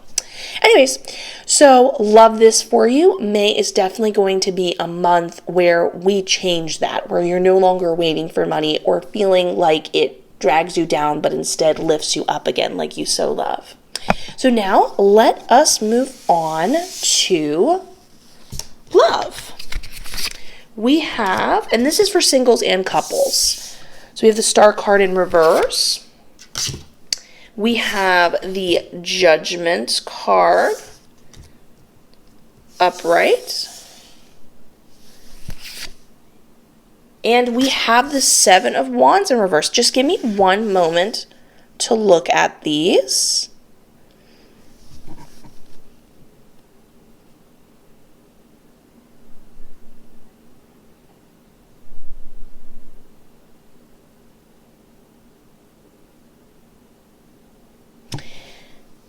Okay. Interesting. Okay, so first let's start with couples. In the Judgment card upright, we have you being represented down here, and then we have another individual represented up here. I was told in some cases you're already currently sort of chatting with them, some light dating, whatever the scenario is. You're not technically together, you're just exploring the options and the what would it look like if we were together? And then on the other hand, you guys, some of you are going to meet this individual this month. But we have a scenario going on here. We have you really actively being like, hey, I'm into you. Let me show you that I care. You're really going out of your way to reach for them and be connected with them. But unfortunately, we have them more interacting with what's going on over here. And I love how my spirit guide put this with the imagery we've got going on down here. They said they are going to interact with options with where there's no future. And as we can tell with what imagery we have here, this is not, you can't change this scenario. It's not going to go and happen anywhere. And then we have simultaneously two other situations going on. On one hand, no,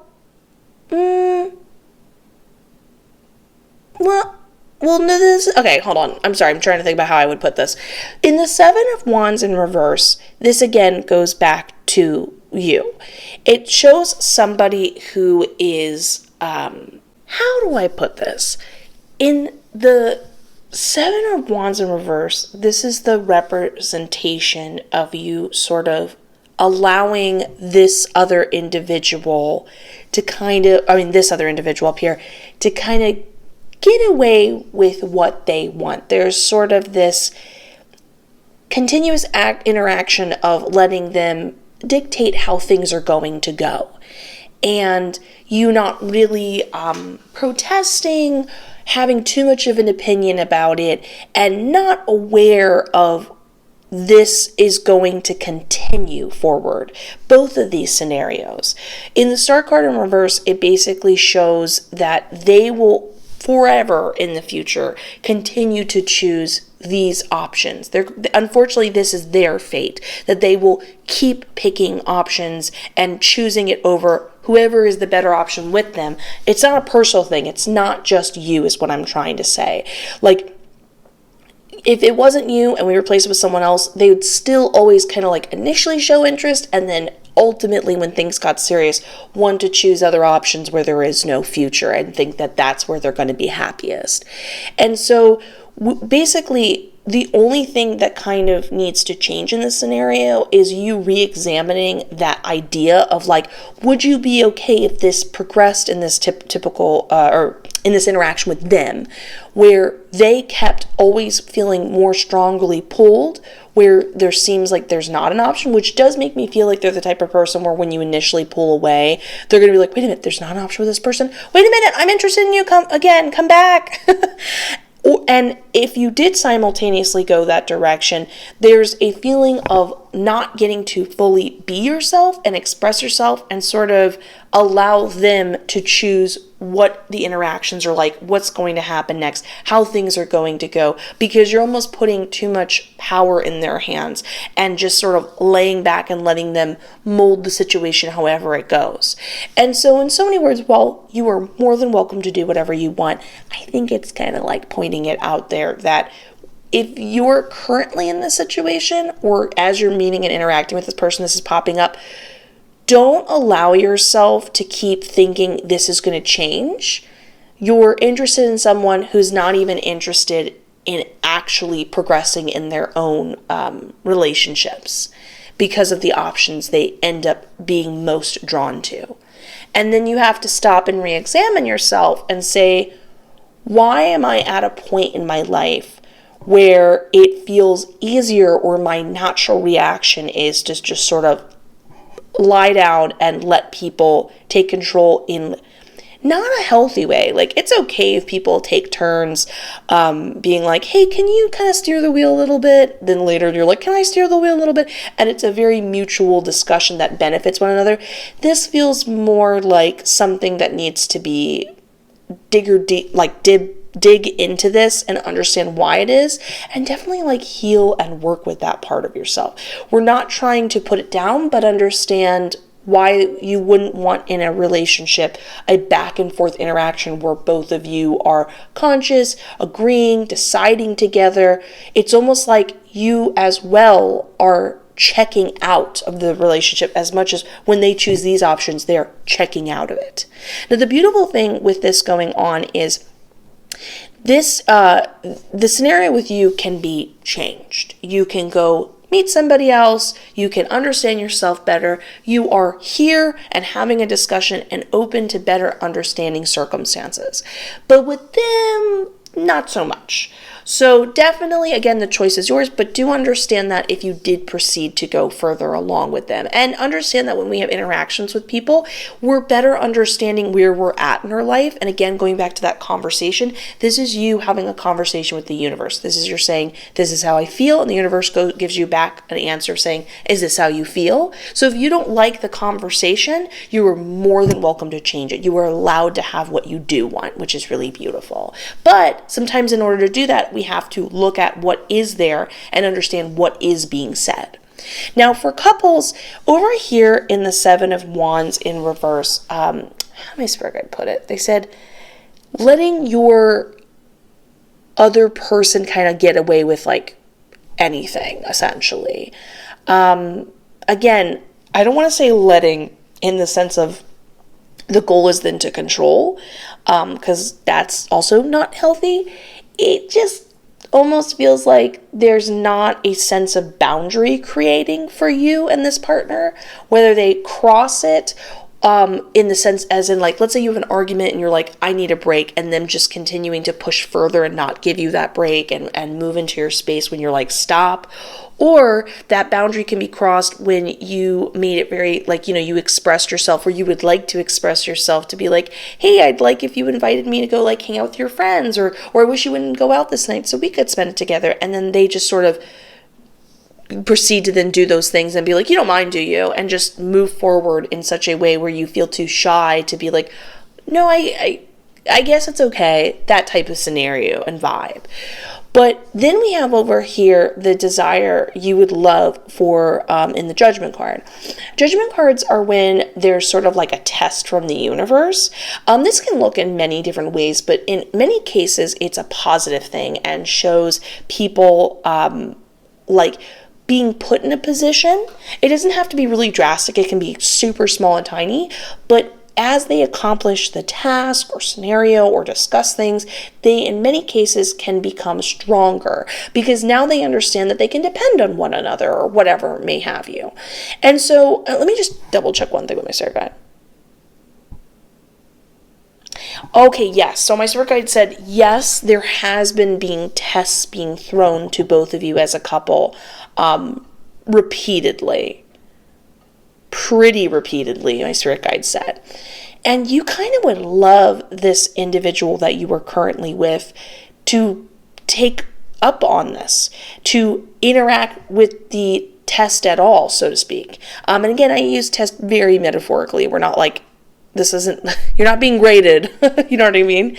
But it's like you want them to interact with it because the possibility is that the two of you get closer, understand how much you care about one another, bond through the activity. Sometimes these tests can be like really fun. They don't have to be stressful, you know what I mean? But unfortunately, there's just this lack of interaction of wanting to do it, of just opting out of that choice. And it's like you're aware of the possible opportunities that pop up, and you're aware they're sort of avoiding it or just not feeling it's even worth it to interact with, which can make an individual feel like they're not worth it, which is very sad, and it's not a great feeling. But over here in the Star card in reverse, my spirit guide said that the answers you're looking for in this current relationship are within these interactions themselves. Like, as in, again, I just realized this. It's back to what we just said. That's so funny. I love how this all comes full circle. My spirit guide said when I was like looking at this, they said, the universe is telling them something. Back to our idea of a conversation. The universe is telling you something. And you're like, okay, but I want answers. And the universe is going, you're getting them. I'm communicating back those answers. The universe is giving a test that's not being fulfilled. The universe is giving opportunities where you could set a boundary, or maybe you do and it just isn't respected. And from these interactions, they in themselves tell you what you need to know going forward, what you would like to do. You have to think about that. With this happening, not what could be, but what is, how do you feel about that? What does this make you feel right in this moment? And what would you like to happen instead? And do you think that could possibly happen? Or, again, back to that universe, or do you feel like you're being shown the answer and maybe this is how it is, and from there you make a choice?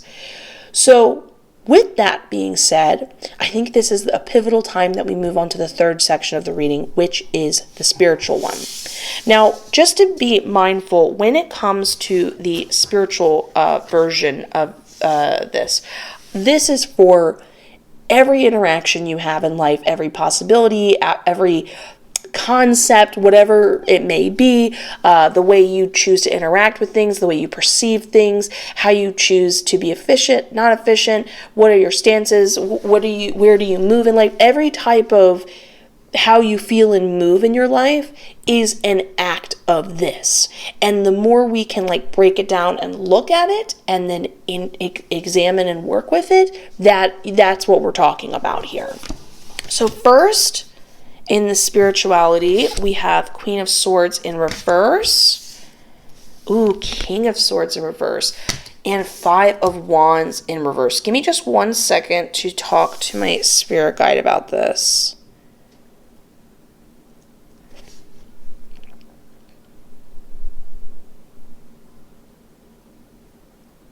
Yeah, this has been a pretty intense reading, so please take a moment to just you know what I mean? Let's just take a second. Because when I look at this, I can see where you're at in your life right now, and this must not be a very fun feeling. Again, we're talking about these things and where your headspace is at and stuff like that in order for May to be changed into a far better month. We're re-examining money, we're re-examining who we're interacting with day to day and knowing that we deserve better, but also understanding how do we get there and what that means by looking at things and then making decisions from there. But also we're taking a second to just look at the overall underlying theme we can see popping up. And the King of Swords in reverse, this is an individual who is incredibly smart, very smart. A key thing that my spirit guide was pointing out in you is your ability, like you do have the ability to express yourself actually quite well. It's there, just because you might not use it all the time or people aren't connecting with it at times, which is on them, not you. It's there, which is really beautiful. But with it being in reverse, it's describing someone who, as my spirit guide put it, is not in a good headspace. This then leads to our two options here. We have the Queen of Swords in reverse, who is someone who's avoiding the truth. They know it. They see it. You're smart. You're very good at being aware of it. But there's a wanting to be like, I don't really want to look at that. I'm going to keep making decisions that almost contradict that. You already have the answer. You're avoiding it, essentially.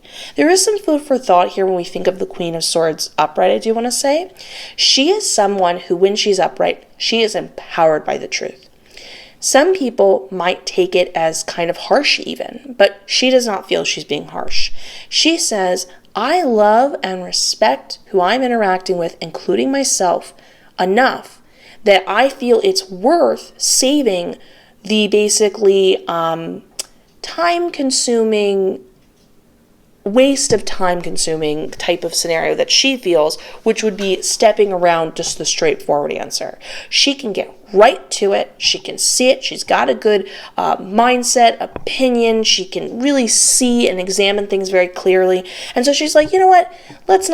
I'm not trying to step on toes, but if I'm just upfront with you, you can get what you need, I can get what I need, and I am doing this because I care about you. I'm not trying to be harsh. I'm just getting right to it. I'm saving us both the time and effort. And she's more down with direct and straightforward conversations. She's definitely somebody who has confidence because she's okay with having that type of conversation, which potentially shows me that that is inside you and that might be nice to exercise that idea, that concept like we talked about in the money thing. What would that feel like if you expressed that version of yourself? And then the other issue we have over here that's causing the King of Swords in reverse is the Five of Wands in reverse. I thought this was really interesting, my spirit guide put. I was like, oh, is it because normally the Five of Wands, this is just something to think about. Normally the Five of Wands is like a positive thing because the Five of Wands traditionally is when people are not only fighting, but it's like everybody wants to get the last word. Everybody's saying something too enticing not to interact with. And so they keep coming back to the fight. And when it's in reverse, it's like someone finally going, okay, I'm not gonna deal with this anymore. I'm walking away from it. I can see that we're not going to get anywhere. We're not willing to hear one another out. This is a waste of time. And sometimes some people are just like, you cannot negotiate with them or talk to them, and the best thing to do is walk away. And in that respect, if you want to take that on, I actually think that that's, before I've even spoken about what this represents, I think that's actually a potentially good route you could exercise. Just some food for thought. But in this particular scenario, my spirit guide said, there is the feeling and concept of walking away before things are actually resolved. And I don't mean like avoidance. Oh, my spirit guide said a little bit of avoidance. But it's almost like you're not fighting for yourself. There's like a certain point where you just sort of lie down and take it. And again, very much the interaction with the imagery of someone crawled into a ball, like this person sort of clutching at themselves. And so we have somebody who's both avoiding the truth, somebody who is allowing others to, again, dictate what's happening next and the scenarios, and you feel like and this definitely comes from somebody who's maybe not sure, like confident in what they're about to express next, or maybe they don't feel it's worth it. Maybe you're tired and you just don't have it in you anymore type of scenario to get to the next level of just being like, hey, listen, this is what I want. This is a boundary, blah, blah, blah, whatever that may be. But when we look at May is a really good month for you to get back to where you naturally are. In the King of Swords, this is someone who is incredibly intelligent and wields their intelligence with great ease. They are able to make decisions insanely fast, and they're the right decisions because they just think that quickly, and they're very good at multitasking their thoughts and type of scenario. They're really good at, like, other people really trust their opinions. They trust their own opinions. And there's this sense of tranquility in life because based on how they think and they express themselves so well, they can really rely on that to help other avenues of their life. Interesting, we went back to that idea of conversation in the very beginning. I love how tarot works. I love this. So in this scenario, let's re-examine with the Queen of Swords. I think it would be a really good idea if in May we instead changed this and you started to be like, listen, I'm going to see the truth and I'm going to just even meditate on the idea of sitting with that. Like, if it feels overwhelming at first to confront someone or to really go for it, just sort of close your eyes and for 15 minutes, think about that truth. Just let it exist in you. Pretend you have a scenario where you are interacting with that person. What would that feel like? Can you get to a space where you feel like even in your mind you can confront them and think about what that is? But it would be a good idea if you start to make decisions based on the truths you definitely already know are there and start taking that leap. And keep in mind when it comes to this concept, I actually talked about this on my Patreon because some people talked about how when you go deeper into doing stuff in spirituality and you get familiar with the spirit realm, sometimes there are moments that feel scary as you're getting to understand new beings and concepts and feelings and sensations. And I made a whole video that when it comes to like fear, at a certain point, it's just a choice. As in, there were plenty of times when I was like, okay, oh my God, oh, we're going to go do this next thing. And the thing is, when I got to the next level of wherever I needed to be and pushed through that thing, there was a certain point where like it was never the right time. It's not that I was more brave. I mean, those scenarios did pop up, but sometimes it was just like, I'm going to just step forward despite the uncomfortability. And every time as I stepped forward, all of that tension just would immediately erase. And then like it was resolved. And then I started to learn that it's just a choice. You can't like wait for things to get better sometimes or wait for other people to make decisions. It's just a matter of lifting one foot and putting it in front of the other. So that's just something to consider, that if you're like, but I don't feel ready, that's okay. You can still make the choice to move forward and think of it as more that you're moving forward in your life rather than uncomfortable feelings and thoughts of confrontation. And then over here in the Five of Wands upright, we want you to move in a direction where when you're figuring out, whether this be with a romantic person, other people in your life, when you feel like you're not being heard, you're like, whoa, whoa, whoa, you're going to be quiet now. I am going to express my opinion. I'm going to make a vote of why I'm worth being not heard, but like why my plan's a good idea, why we should do X, Y, and Z, whatever that may be. And you're going to fully let yourself be heard and seen. And then if you feel like it's not being respected and they don't want to put up with that, or they don't want to, I don't want to say put up with that, unfortunately they just don't feel like it's worth it or whatever, you are worth it, that's on them. But you're going to then, when you walk away, be like, I'm walking away knowing I have fully set a boundary, expressed myself, done whatever I needed to do. Thank you for giving me your answer and your truth and letting me know I shouldn't waste my time here. Because when you do in the future express yourself and put it all out there, what you want, you're going to get a lot more situations where people are going to be like, wow, yeah, I haven't thought of that. You're right. I was in the wrong, and so on and so forth. It is worth you going that extra mile to see what the answer is, not only because sometimes when you express yourself, that in itself is cathartic and kind of like all you needed. But in many cases, the response of the other person is your answer. You will see that people are like, yeah, I totally think you're worth this greater discussion. I hear what you're saying, or that's a good point, or whatever. And in some cases where it's the opposite, you're like, thanks for revealing yourself. You just made it a lot easier. And knowing you got to feel like you didn't hide away from who you naturally are, someone who expresses themselves beautifully and do deserve and should regularly put out what you think and feel out into the world, but you're also simultaneously sort of clearing out what isn't going to keep that well flowing. So May is like definitely a month where we're just like facing stuff. And it initially sounds really intense, but keep in mind, in the money one, we're getting you to a position where you are in a consistent flow of receiving money. Love that for you. You wanted to know, how can I change that? How can I make that happen? Now you know, now you can make that happen. In love, we're clearing out pathways that don't work anymore, understanding why are we moving in that direction and changing it so that you can get what you truly want and deserve. And, find yourself somebody who truly makes you happy. Again, difficult subjects before we find ourselves to like the best case scenario. We're clearing it out. And third, we're understanding the heart of the matter in order to have like a better quality of life. But again, you're making choices that are life-changing.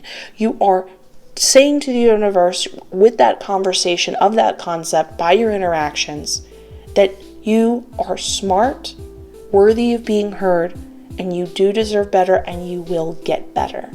And I'm very excited for you. This is definitely an empowering month of like waking up almost. Like you're like, oh wow, I didn't think of it that way. Now I know. So with all of that being said, I would really love to know what you guys think in the comments below. Please leave this video a like, subscribe, hit that notification bell. It helps out like you would not believe. I'm wishing you the best. I look forward to seeing you in the next one. Goodbye.